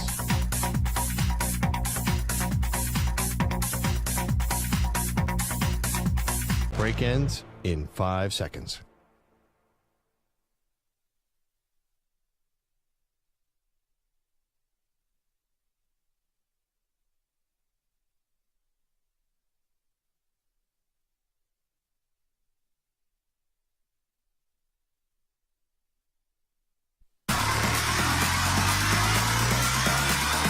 He's up all night with you. We could do this all night. Welcome aboard. It's Hick at Night with Ryan Hickey. And welcome on into Hick at Night. Ryan Hickey with you right here on this beautiful Sunday. Thank you for making us a part of your night. We've had a great show, honestly. Maybe even just being a little biased, but I think it's pretty good. Hopefully you agree. We talked a lot so far in terms of pressure on coaches of both college football and the NFL, who was under the most heat going into 2024. The second annual Hickey's Awards were presented and given out. Best team, best athlete, but also worst moment, worst coach, most bizarre moment of 2024, 2023. You know, we did the last calendar year or so. All those awards can be found on my YouTube page. Ryan Hickey is where you can find me on the tube. We dressed up because it's a serious award, serious show, so we gave you a serious look as well. That's where you can watch the video of those awards specifically, audio for that, and anything else we've talked about so far. Hick at Night podcast, Night spelled N-I-T-E. I want to start this hour of the show by saying that I think John Harbaugh has done a major disservice to Lamar Jackson today. He made comments that I think makes Lamar's job going forward more difficult, not easier. You'll hear those comments here in a second. But before you hear them, I want to provide some context about my perception of Lamar Jackson. So you have an idea of where I'm coming from to help kind of make what I say that John Harbaugh just hurt Lamar Jackson, make it make sense. So my perception of Lamar Jackson is this. He is one of the most talented players to ever play the quarterback position, period. But with that said, he's also someone I don't trust in the postseason. He has not gotten it done. So even though he's a two-time MVP winner and has an insane skill set, what outweighs those positives for me and all that regular season success is his 2-4 postseason record. Is the fact that he has 9 turnovers and 9 total touchdowns in those 6 playoff games. He's choked in the postseason. And that, to me, weighs heavier than all of his incredible regular season accomplishments. And when you look at the why has Lamar played so well in the regular season but struggled in the postseason? For me, it's his lack of ability to handle the pressure. I think the moment gets to him. I think he tries to do too much, which leads to too many mistakes happening, which leads to the Ravens losing games. That's why it's not physical. Lamar's just not good enough. He is good enough. But I think it's the mental aspect that right now is hurting him when it matters most. So I say that Lamar Jackson, uber talented, but a guy who I think struggles with confidence, struggles to handle the pressure of the postseason. I say that because today, John Harbaugh, as head coach, obviously, I don't think it was a good idea for Harbaugh today, with a quarterback who struggles with confidence and struggles with handling the pressure of the postseason. I don't think it was smart for the head coach to say this about his quarterback. The vision that we have together is that Lamar Jackson is going to become and be known and be recognized as the greatest quarterback ever to play in the history of the National Football League. That's the vision, all right? It's going to happen by Lamar, his work ethic, and his brilliant talent, by all of us pouring into that effort together as a team, teamwork, and by the grace of God and God's goodwill. That's how it's going to happen. In this specific case, John Harbaugh cannot say that. You cannot say those words about Lamar Jackson. Here's why. The number one job of a head coach is to put your players in a position to succeed. My question then is, how did John just put Lamar in a position to succeed there? By saying he's going to become the greatest quarterback of all time? Which means in order to do that, because we judge quarterbacks based on the rings on their finger, we're talking about Lamar winning bare minimum 8 Super Bowls between now and the end of his career? That's assuming Mahomes doesn't get, past Brady himself and only up that number. For a quarterback that struggles with pressure, which struggles even with his own confidence, what John Harbaugh did was just up the pressure, was just move the goalposts to an unrealistic bar. The bar, I think, was for Lamar Jackson win a Super Bowl. If he wins just one Super Bowl, he's getting a statue in Baltimore. He is by far being regarded as the best quarterback in Ravens history, and I think one of the best quarterbacks in NFL history. He could, with one ring and obviously continued success, he could cement himself as one of the best quarterbacks of all time. And I think that would have been accepted and praised by a lot of fans and players and coaches. But now here comes Big John Harbaugh, where the goal was just before win one Super Bowl, saying, he's going to be the greatest quarterback of all time. No doubt in my mind. He is going to accomplish that. What are you doing? Why are you now loading up Lamar's plate with tons of unrealistic expectations? Why are you starting off 2024 by making these declarations to add only more pressure, to add more scrutiny to Lamar if he doesn't come through on what your vision, on what you think he can accomplish? Why would you ever think you saying those words would be a benefit and a positive to your quarterback? It makes no sense. Harbaugh did more harm than good here. He put Lamar in a bad spot. The comparisons to Brady and Mahomes are going to be nonstop. Why would you invite that on a guy that's just trying to get one? Why? I'm sure a bunch of you listening are saying right now, well, Ryan, he's just backing up his quarterback. He's just supporting him. What else do you want him to say? He's just showing how much he believes in Lamar. You can do that. You can voice your support and belief in your quarterback while not making idiotic claims. It's very easy. I'll do it. This is me, John Harbaugh. If I'm asked a question about the criticism of Lamar despite all his accomplishments, you know how I would answer that? Very simple. Look, Lamar's a tremendously talented quarterback. I get a lot of scrutiny comes with postseason success. Last year, we did not achieve our goal. Last year, we had our goals in front of us, and we collectively fell short. You know what we did this offseason? We used that as fuel.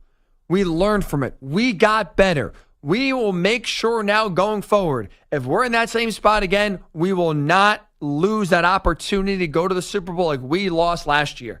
That Chiefs loss will make us better. I have no doubt the confidence in Lamar, if he's on that stage again, he will come through, and we as a coaching staff will put him in a position to come through. Boom. That's it. That's all you have to say. Make it about 2024. Make the focus about this year and this year only. Why the hell would you invite all this criticism and basically now have all those doubters and critics go to Lamar and be like, oh, you won one Super Bowl? Well, your coach said you can be the greatest ever, so, that's not good enough anymore. Here's the bar, keep on raising. Yeah, you did that, but here's also what you didn't accomplish. All he's doing is inviting more critics and more criticism. He's not helping out his quarterback. He's adding more pressure, not taking any away. And instead of making it just about 2024, instead of just making it about redemption and breaking through and knocking the Chiefs off their pedestal and making some noise themselves, John Harbaugh now made it about Lamar's career and made it a referendum. Why would you do that? How does that help your quarterback?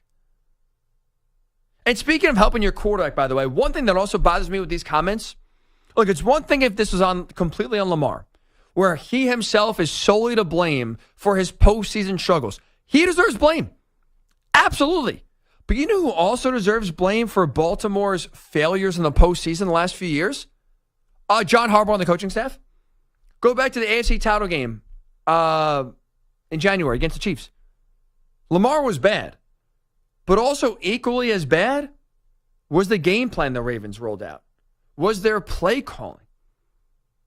What the hell were you doing as the leading team in the NFL in terms of rushing yards? Why would you only run the ball at home 60 minutes away from a Super Bowl a grand total of 16 times?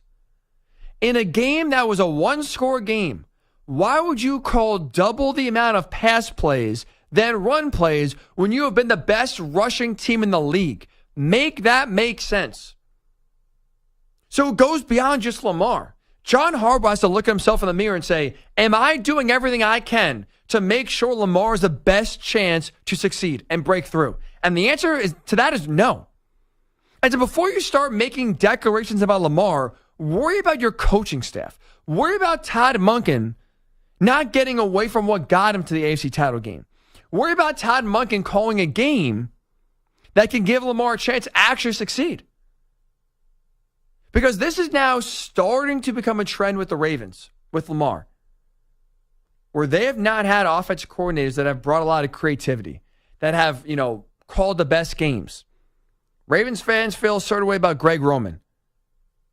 If Todd Monken keeps up what he did last year in the AFC title game, they're going to feel a certain way about him very soon too. That's on John Harbaugh. That's for not making the best hires to put Lamar in the best chance to succeed. Lamar himself has to improve. He has to learn to handle the pressure and handle the moment better without a doubt. But the Ravens coaches have to do a way better job than what they've done in recent years as well. And so before John Harbaugh's out here making these bold claims, how about you look in the mirror? How about you say, I got to be better, which is not something he said in that clip, by the way. Instead of worrying about Lamar and the critics and what he's going to accomplish of being the greatest ever. Worry about what's right in front of you. And what's right in front of you is a year in which you have to try to knock off the Chiefs after they went into your house and embarrassed you. That may have been, by the way, the only chance the Ravens get. We'll see this Chiefs offense, but you see how they looked last year? That may be the most vulnerable offense we'll see under Patrick Mahomes and Andy Reid. With how ineffective they were. I mean, they scored 17 points in that game. You're telling me you can't find a way to muster 18 with the MVP on your team? There's just so much pressure on the Ravens and Lamar this year that I don't think these words by John Harbaugh were necessary. Not to start off the 2024 season. I think they're doing for when you have a quarterback that is struggling and handling the pressure of the big moment. I don't think now declaring that he is going to become the greatest quarterback of all time was the right move there. I think those words are going to end up hurting, not helping Lamar. That's to me a major L by John Harbaugh. And it leads me to this question I want to ask you at 855-212-4227. Just those words, forget everything else going to this year. Just those words alone put a lot of pressure on Lamar to succeed. In your opinion, is Lamar Jackson now the quarterback under the most pressure in 2024? 855-212-4227. 855-212-4227. And also tweet the show at Ryan_Hickey and the number 3, or comment in our comment section on YouTube, Infinity Sports Network. John Harbaugh put, I think, a lot of unnecessary pressure and attention on his quarterback in what is a big-time year for the Ravens. Does that now make Lamar Jackson, in your mind, the quarterback under the most pressure in 2024? We'll get your thoughts, and I'll give you my answer. When we do return, this is Hick at Night. Ryan Hickey with you right here on the Infinity Sports Network. You're in a 5-minute break.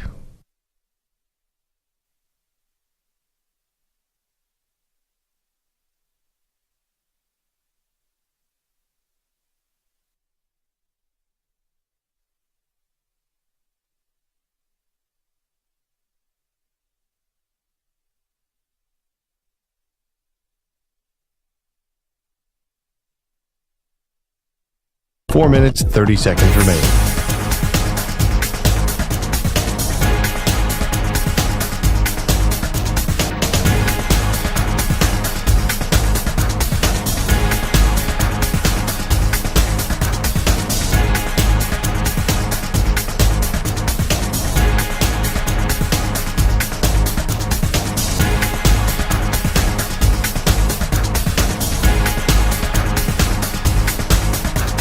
Four minutes remaining.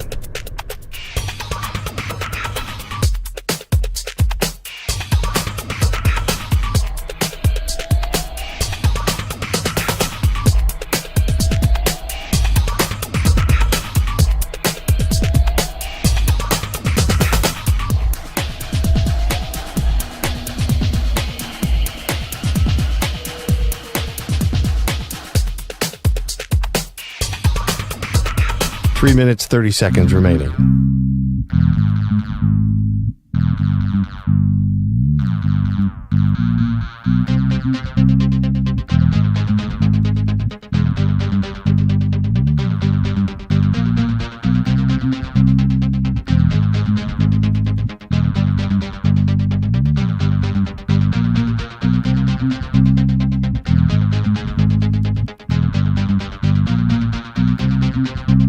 Three minutes remaining.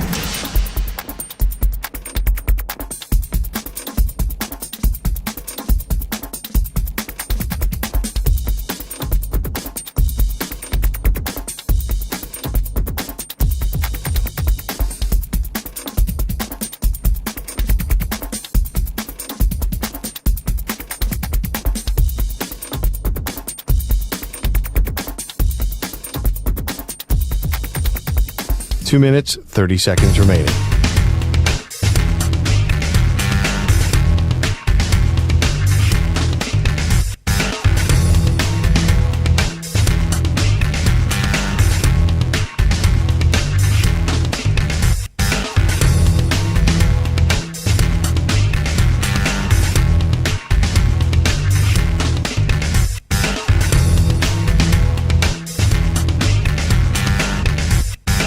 Two minutes remaining.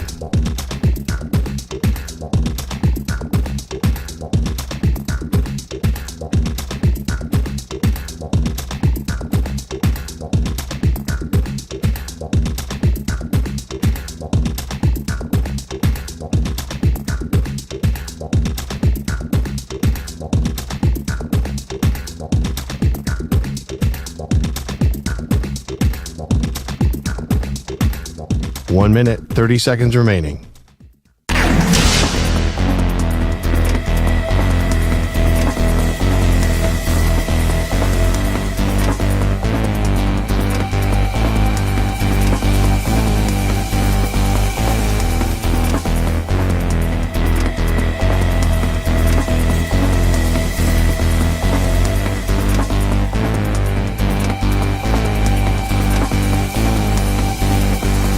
One minute remaining.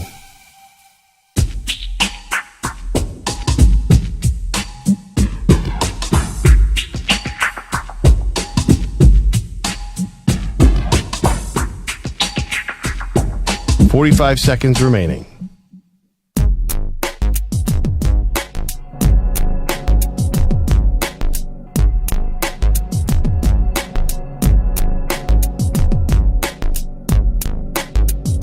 30 seconds remaining.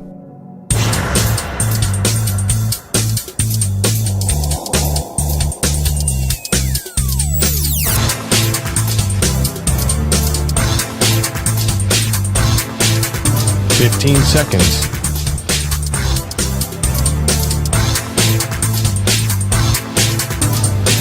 Break ends in 5 seconds.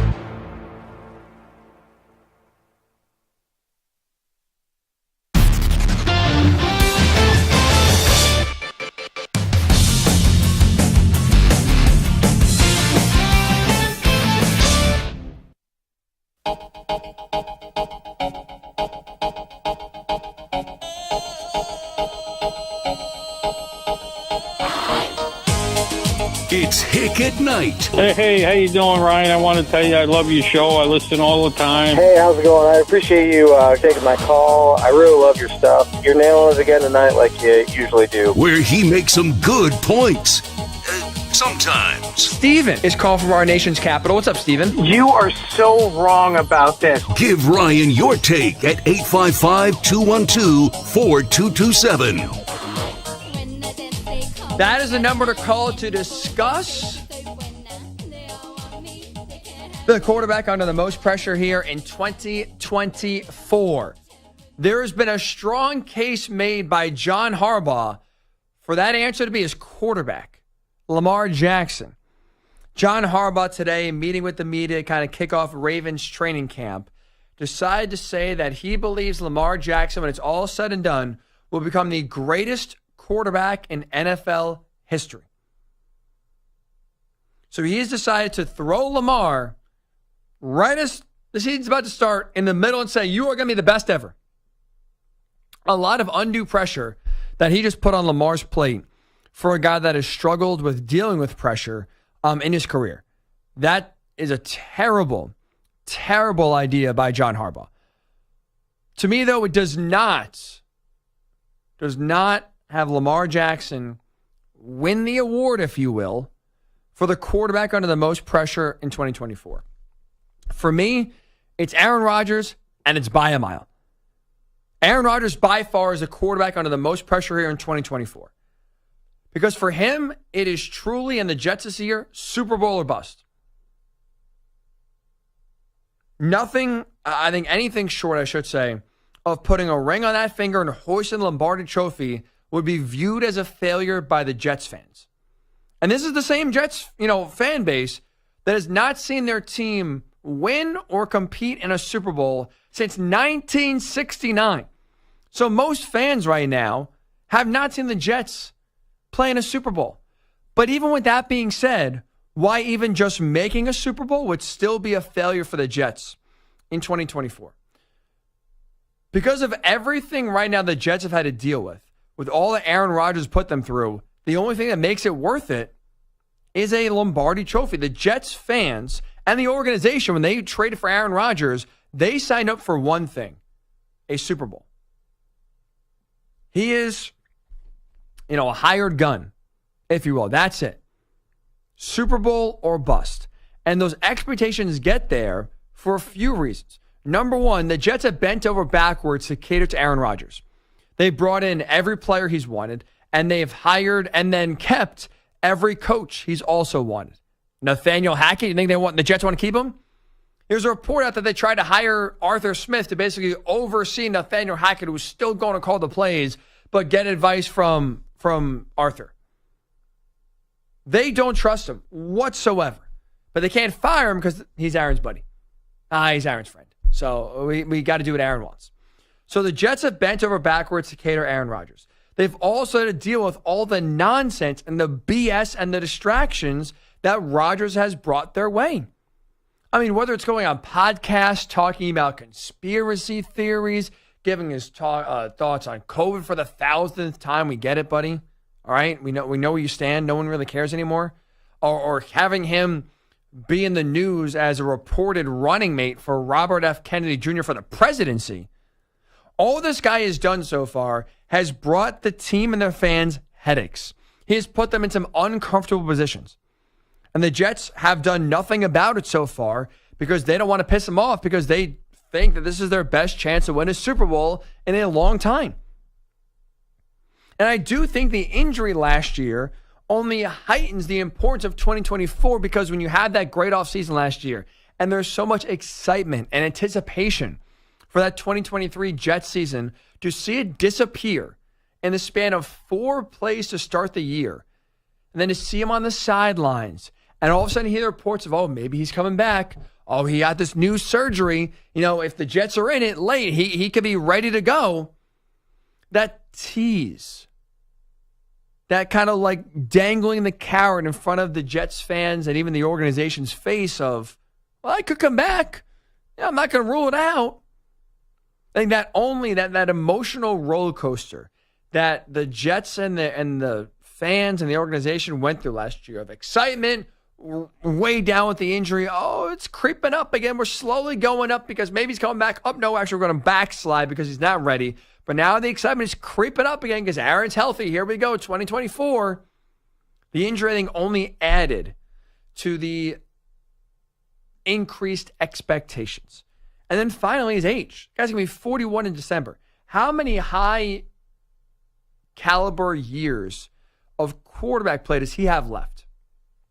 This is probably it. I'm not sold he even has enough left in the tank to get the Jets to the Super Bowl. To the Super Bowl, to the playoffs. I'm not sold he can be good enough to get the Jets to be one of the 7 teams in the AFC to make the postseason. And so I don't think after this year, if we're talking about 2025, hell, 2026 with Aaron Rodgers, I don't think we're talking about a team that could truly contend for a Super Bowl. I don't think we could talk about that right now, to be honest. But this is the last chance, I would say, that Rodgers has to get that elusive second ring. And for the Jets, most of the Jets fans, to get their first ring. At least first since 1969. So when you look at the age, 41, look at the injury last year and the emotional toll that took. When you look at the fact that Rodgers off the field has been an absolute headache and a walking distraction, and you look at how much the Jets have bent over backwards to cater to his every want and need, add all that up. That adds up to a Super Bowl thirsty franchise having the expectations in 2024 of Super Bowl or bust. Making the AFC title game, winning a playoff game, making the Super Bowl. All not good enough. For me, in 2024 here, I think the quarterback with the most pressure, more than Deshaun Watson, more than Lamar Jackson, more than Jalen Hurts, who's due for a big bounce back year here after that pretty brutal 2023, or at least the tail half, the second half of the year, with how the Eagles team fell off a cliff in 2023. He's due for a big year, or due for a bounce back, I should say. All of those quarterbacks have pressure in different ways. None, though, have more on their shoulders than Aaron Rodgers in 2024. He is the quarterback in the NFL with the most pressure on him this season. 855-212-4227. 855-212-4227. I was dying at this today. So, well, obviously the big news of the day is that Joe Biden decided to step down from his presidential campaign and is not going to run for president in November. And you know what that means, right? Everyone's attention in the sports world turned to one man and one man only. Nick Castellanos. Big news happens. This guy homers. And I was laughing because I'll be honest, there's a laundry list here of events that have happened where he has then decided to hit a home run during them. A lot of tragic things have happened where Nick Castellanos decides to mask that by hitting a dinger. And I honestly, my friends were talking about it once the news broke. I see Twitter's talking about it. Oh, Castellanos. We got to bet home run. I even saw some sports books like either limited the amount of money you could bet on a Castellanos home run or just flat out took him off the board. You could not bet on a Castellanos home run. It's one of those things where it's like, yeah, I mean, there's a trend for sure, but it's like, is it really real? When the sports books start following that, so I'm like, oh, maybe this thing is real. But still, okay, look, I mean, this is maybe a coincidence, right? Like, He's hit a home run, obviously, that started the whole Tom Brenneman scandal. And when Queen Elizabeth died, boom, there he's hitting a home run. Willie Mays, unfortunately, passes away. What does Castellanos do? Boom, hitting a home run. Like, it is pretty freaky how many events that have happened where then all of a sudden he's hitting dingers left and right. But I really did not think, and I didn't put any money down, so that also shows you, that he was going yard today. Like, no way. It's a nice story. It'd be great. We're all going to watch it, but there's no way he's homering.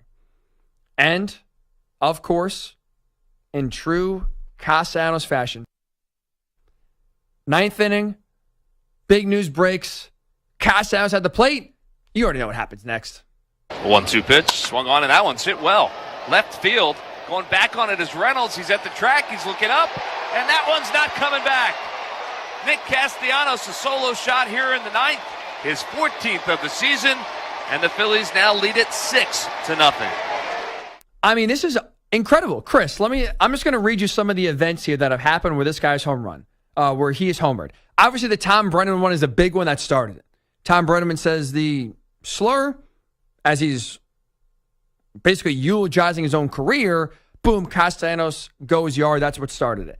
But since then, you go to 2021 on the Royals broadcast. They happened at the time Castellanos was at the plate to be eulogizing a World War II veteran that had died a few days earlier. They're eulogizing him on the broadcast. What happens? Boom. During that, ding dong, hits a home run. You go later on to 2022. Tom McCarthy, Phillies TV broadcaster on Memorial Day, was memorializing those that have gave the ultimate sacrifice on Memorial Day. What happens? Castellanos, boom, home run. I mean, it is incredible. Even Willie Mays this year passes away, unfortunately. There he is, Castellanos. This is a real thing, Chris. It was a fun story. I thought for a while it was a coincidence. I mean, at this point, I don't know what it is, but the man is fueled by big time news. In the words of the great Ed Reed from the 2001 Miami team, and Santana Moss said it too, big time players make big time plays in big time games. Well, Nick Castellanos, you make big time plays in big moments, historical moments, we might add.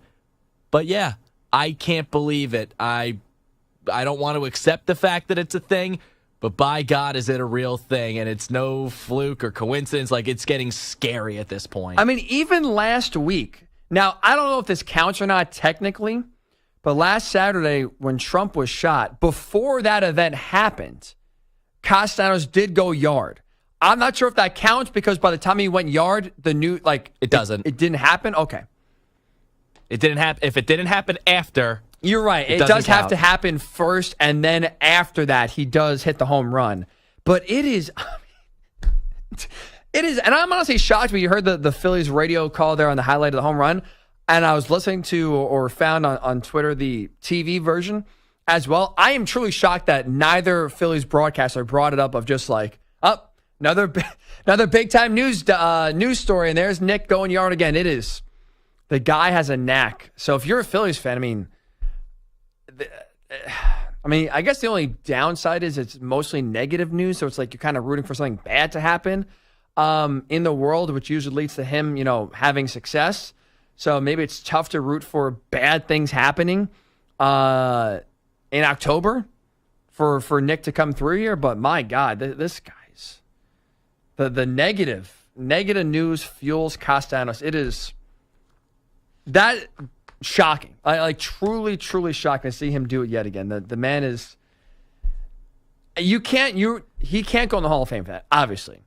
But it'd be funny if the Hall of Fame had a little corner just dedicated to Nick Castellanos and the amount of clutch, if you want to call it that, times he's gone yard with these just big time events, news events happening all across the globe. And Queen Elizabeth dies. Boom, there he is hitting a home run. So he's not just U.S. news. He is now international, a global home run swatter when it comes to bad news hitting the airwaves. Nick Castellanos strikes again. It just goes under the category of stuff you just can't make up. And also, Tom Brenneman's making a return to TV. He's going to be broadcasting games on the CW. So all you ACC fans out there, have fun. And I believe, if I'm not mistaken, that news was broken today. Yes. I have to double check, right? I don't think that was yesterday. I think that was today. I think that was today as well. I saw it on Twitter. Which, Nick, come. What I mean, doing, if that bud? is What not doing, bud? fitting, that the last time we heard Tom Brenneman on the air, Castellanos goes yard, and now the day that the news breaks that he's returning to the airwaves, this guy goes yard. It is uncanny to say the least. Ryan Hickey with you right here on the Infinity Sports Network. Speaking of uncanny, and speaking of just crazy stuff happening, Sunday Scaries. Only way we end the show. I know it's kind of a tough time. Sunday night, Monday morning, work's right around the corner. We're here to make your transition from the weekend to the weekday a little bit easier by highlighting those who have it a lot worse than you. Sunday Scaries is up next. Ryan Hickey with it right here on the Infinity Sports Network. Up, though, first is Peter Schwartz. Infinity Sports Network Sports Flash. This report is sponsored by Progressive Insurance. Protect your family, your phone, and your furry friends with life, electronic device, and pet health insurance. Let's lead off with baseball. The Dodgers played home run derby on Sunday night. He's 0 for 1, grounded out to 30. Swings, hits a high drive deep to left. This ball is back. This ball is gone. It's the first home run of the season for Austin Barnes. And it's 5-2. That was Tim Neverett on Dodgers radio. The Dodgers hit 6 home runs in a 9-6 win over the Red Sox. Shohei Ohtani hit his 30th homer of the season, and it was measured at 473 feet. Elsewhere, the Mariners over the Astros 6-4, Angels 8, A's 5. The Giants beat the Rockies 3-2. Jorge Soler with a 478-foot home run, the longest in the major leagues this year. Rangers beat the Orioles 3-2. In 10 innings, Cubs 2, Diamondbacks 1. The Royals beat the White Sox 4-1. Seth Lugo improves to 12-4. A complete game, gave up a run, 3 hits, and struck out 6. The Marlins beat the Mets 4-2. Padres over the Guardians 2-1. Blue Jays 5, Tigers 4. Phillies over the Pirates 6-0. Nationals beat the Reds 5-2. The Brewers over the Twins 8-7. The Rays hit 4 home runs in a 6-4 win over the Yankees. Aaron Judge did hit his 35th for New York. And the Cardinals beat the Braves 6-2. It was Hall of Fame induction day in Cooperstown. Former Rocky star Todd Helton was one of the 4 inductees. To all the incredible Rockies fans, thank you for my 17 years. I know you spent your hard-earned money to come to the ballpark to cheer me on. I did my best to give it all every day. Adrian Beltre, Jim Leland, and Joe Mauer were also inducted. Golf, Xander Schauffele won the Open Championship. NASCAR, Kyle Larson wins at the Indianapolis Motor Speedway. I'm Peter Schwartz. The Infinity Sports Network is on your smart speaker. All you have to say is, play Infinity Sports Network. That's it. Play Infinity Sports Network.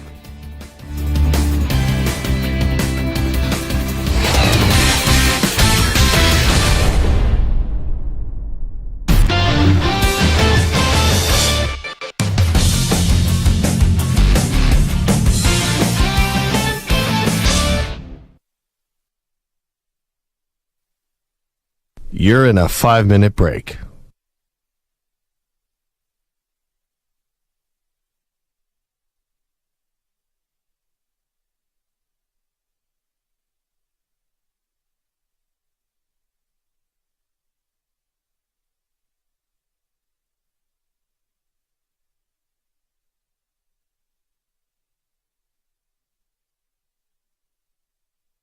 Four minutes, 30 seconds remaining.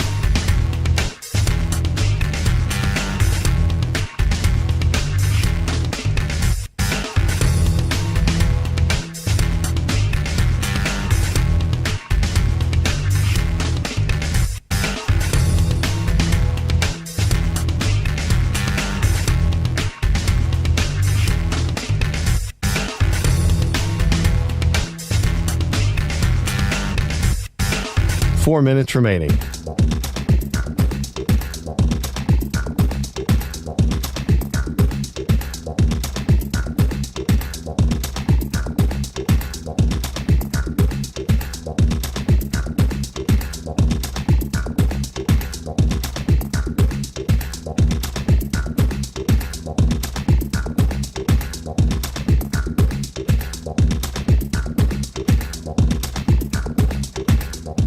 3 minutes, 30 seconds remaining.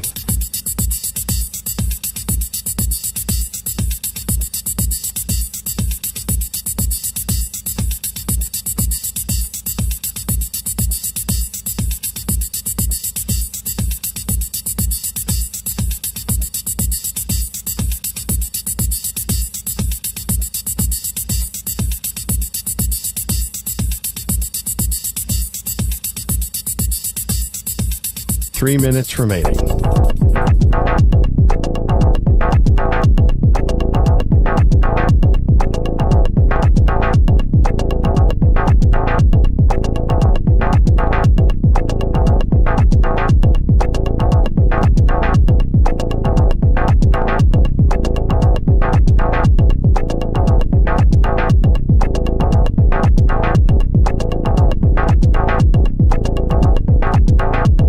Two minutes, 30 seconds remaining.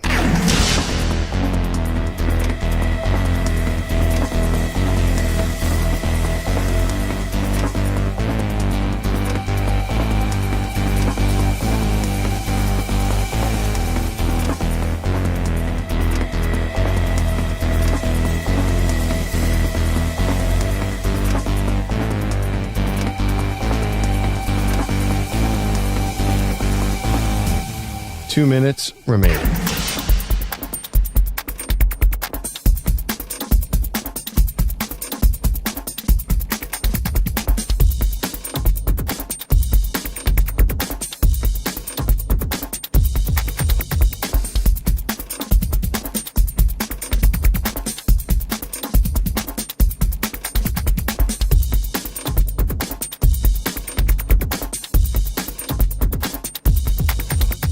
One minute, 30 seconds remaining.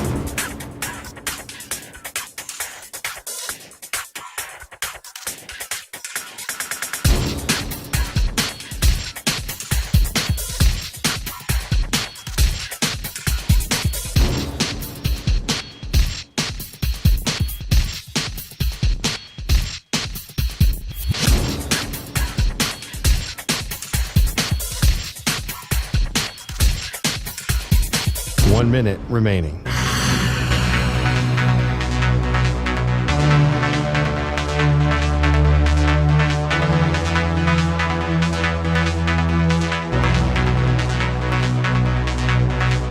Forty-five seconds remaining.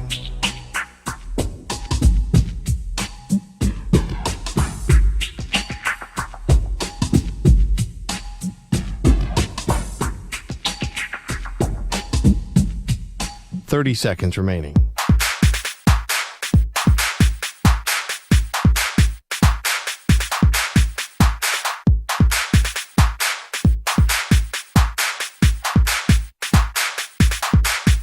Fifteen seconds.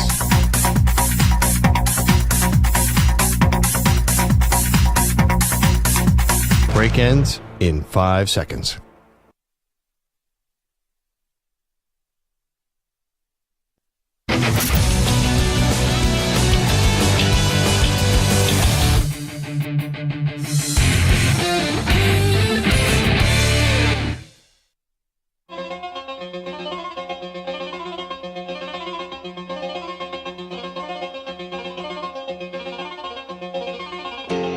This is Hick at Night.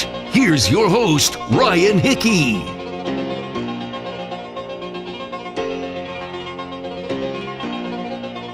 Sometimes, and this is actually not part of Sunday Scares, maybe it should be. Sometimes I worry about our generation. In the studio right now, Access Hollywood is on one of the TVs, and they just had, I believe it was an expert on the show talking about first date advice, do's and don'ts. And I looked very quickly here. The only thing I saw, it was a don't drink excessively.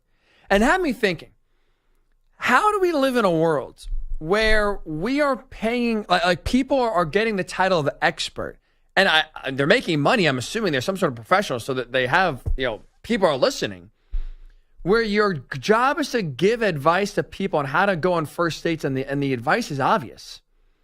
Like, if you really need first date advice and you have to listen to someone who tells you, yeah, maybe don't drink excessively. I don't know. Maybe it's just me. I've been out of the game for a while, so maybe things change. I would assume that, like, that's kind of assumed, right? Like, hey, maybe I'm not going to get blackout drunk on the first date. Maybe that's not well known. Maybe for whatever reason, that is not a common thought. So that's why Access Hollywood now has to bring on an expert to tell you the do's and don'ts of first date advice. I don't know. Hey, you know what? I wish I had a job like that. Tell you obvious things and you pay me money for it. Hey, you need advice? I'll be your skincare advisor when it comes to the sun. You go to the beach, wear suntan lotion. That's a do. Don't sit out in the sun with no suntan lotion on. Oh, all right, someone give me $100. There's your advice. Therapy session over. Man, some people have it made in the shade. Speaking of which, the work week, unfortunately, is upon us. It's tough. Transitioning from the weekend to the weekday, it's a struggle for sure, especially if it's a good weekend, you don't want it to end, right? So we're here to make your life easier. We are here to make that transition a little smoother. You think you got the Sunday scares? You think, man, work tomorrow, I'm so screwed. Meeting I'm not ready for. Boss I hate. Job I hate. Work I hate. Coworker's going to be there annoying. I don't want to see them. We all got it bad. I hear you. But I'm here to remind you that some people, they got a lot worse than you. It's time for Sunday Scaries. The weekend is winding down. Hey, Ryan, who's got the Sunday Scaries this week? The entire city of New York has a Sunday Scaries today. That includes myself as a New York City resident. You want to know why? Because the city of New York, over the last few months, basically took $4 million and flushed it down the drain. Literally. Because you want to know what they spent $4 million on the last few months here? They spent that $4 million to research the best way to reduce trash and lower the rat population. If you're unaware, New York City, how we treat our trash system is this. Everyone throws their trash on the sidewalk. I wish I was kidding. It's true. Now, it's a little bit cleaned up more than you think. It's only, trash collection usually happens at night to avoid, New York City traffic during the day. So usually the night before, the supers and apartments and the restaurant owners would put their trash out on the sidewalk, and then the garbage collectors would come in the middle of the night, pick it up. Well, New York City decided, there's got to be a better way. We got to get and control these rats because the rats would just get in there. It's gross. So they spent $4 million to research trash reduction. You ready for the conclusion that they came up with? Their big conclusion was that trash needs to be thrown in trash cans. That's it. There's no catch, there's no end, there's no but. New York City spent $4 million to research and come to the conclusion that trash belongs in trash cans. I would play you the video, but it's more visual than audio, so it would not work here on the radio. But Mayor Eric Adams, mayor of New York City here, rolled out this initiative very proudly. He walks down, toting his new trash can to the tune of, like, in the background, Jay-Z's Empire State of Mind, welcome to New York, concrete jungle. You know the song. And takes the trash proudly that was on the street, drops in the trash can, and then starts his press conference. My tax dollars, my hard-earned, by the way, tax dollars, are going to a project that if you ask me a question, hey, do you think trash belongs in a trash can? Will that help lessen the rat population? I could have saved you the $4 million. Pay me $100. I would have told you, yeah, dummy. Everybody knows that. Why else are trash cans invented? For what?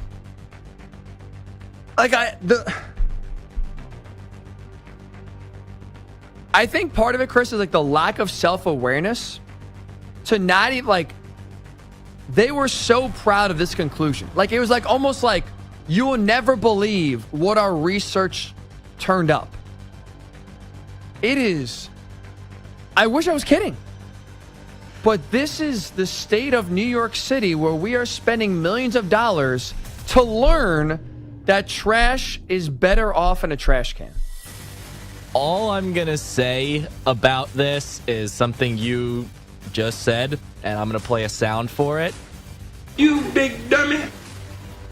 D-U-M-M-Y, period. That's all. I'm not going to ask where that's from. Is that a famous like movie quote? I probably should know that. I just went into the great Carl Dukes' folders because he does a You Big Dummy segment, and I knew that dummy sounds were going to be in there. No, I don't know where it's from, but I just knew he had dummy in there. And guess what? Dummy. What are we doing? What are we doing? Speaking of what are we doing, we go from New York City to Wilson, North Carolina. Let's set the stage here. We have a state baseball tournament game in Wilson, North Carolina. The one team is getting blown out. It's like 15-6, like the fifth or sixth inning. So that game is basically over. The coach of the losing team, now the video starts, I don't know what set him off. I don't know if it's ball strike. I don't know if it's safe out. I don't know if it's just the heat and the score, whatever. Something set the losing coach off. Not a shock. He starts yelling and cursing at the umpire. Unfortunately, seen in youth baseball and youth sports in general, we've seen all too many times. He starts yelling and cursing at the umpire. Umpire throws him out of the game because he's using profanity in front of kids. They're like probably 11 or 12. I didn't get the exact age, but it's youth baseball. You shouldn't be cursing in front of kids. The coach does. Umpire says, all right, get out of here. The coach responds by getting in the umpire's face and giving him a two-handed shove. Again, now we're getting physical. Not only are we cursing, we're getting physical. But this is why the coach in this baseball tournament down in Wilson, North Carolina, why he's got the Sunday Scaries today. Because instead of doing what I think every umpire I've ever seen in my life do, which is de-escalate the situation, walk away, have someone else calm the coach down, escort him out of there and get him out. The umpire said, all right, I'm taking this in my own hands. He charges at the coach, and this is the home plate umpire, has his face mask in hand and starts wailing on the coach. Woof, woof, woof. Hit him in the head. He probably hit him in the head like 10 times because they were kind of almost like a hockey fight where just kind of like they were like tied up. He probably swung and connected 10 different times with his mask on the head, in the face, in the chest area of the coach that pushed him. And I'm here to say, good for the umpire. It's about damn time they fought back. I understand why you can't have it happen more often. But every once in a while, I think it's a good thing for umpires to clap back. To send a message. You can't just push us around. You better think twice about getting in my face and saying some unkind words about how you feel about me. Because you know what? Most times I'll walk away, but maybe once in a while, if I'm feeling on a good day, you may get a little teeth full of mask. You may get a face full of fist. Good for this umpire. Raining blows on an unruly coach, put him in his place, and I hope going forward, plenty of other coaches see this and realize, maybe I'll think twice about charging an ump, especially a home plate umpire. Maybe I'll show some more respect. Chris, I don't want to say this is the cure-all here, but maybe you've sort of found a way to maybe curtail some unruly coach behavior. Well, Fight back. Well, I've been on both sides of the coin, where I used to be a Little League umpire, and I'm also a current volunteer high school baseball coach. I did not know you used to umpire. I used to umpire when I was in high school. It was my first legit job. I made a couple bucks here and there, and most of the time the parents were fine, the coaches were fine, the players were fine. I never had to throw anyone out. Had to establish some warnings, and it never got physical. And I would say the closest I ever got to ejection as a coach, I would never really get close, but I guess maybe the lone time was there was a pitch right down the middle of the play. The umpire was brutal all game. and I like spring off of the bucket that I'm sitting on because the pitch was right down the middle. He calls it a ball, and I just look at our pitcher and go, "Hey, that's a great spot, bud. Hit it again." And he just looks right at me, and I'm like, "Oh no, don't do this to me right now." Wow. Yeah, I hope going forward here, this gives coaches second thoughts about going after the umpires. Good for this umpire. That baseball coach, he's got himself the Sunday Scaries. That'll do it for this edition of Hick at Night. Appreciate Chris S. doing a great job producing. Appreciate you for making us a part of your Sunday night. If you missed any part of the show, make sure you check us out. Hick at Night podcast, night spelled N-I-T-E, available wherever you do get your pods. A great resource to catch up. Also on YouTube, Ryan Hickey is my YouTube channel. I post a lot of videos from this show on that page. So short 10, 15-minute segments.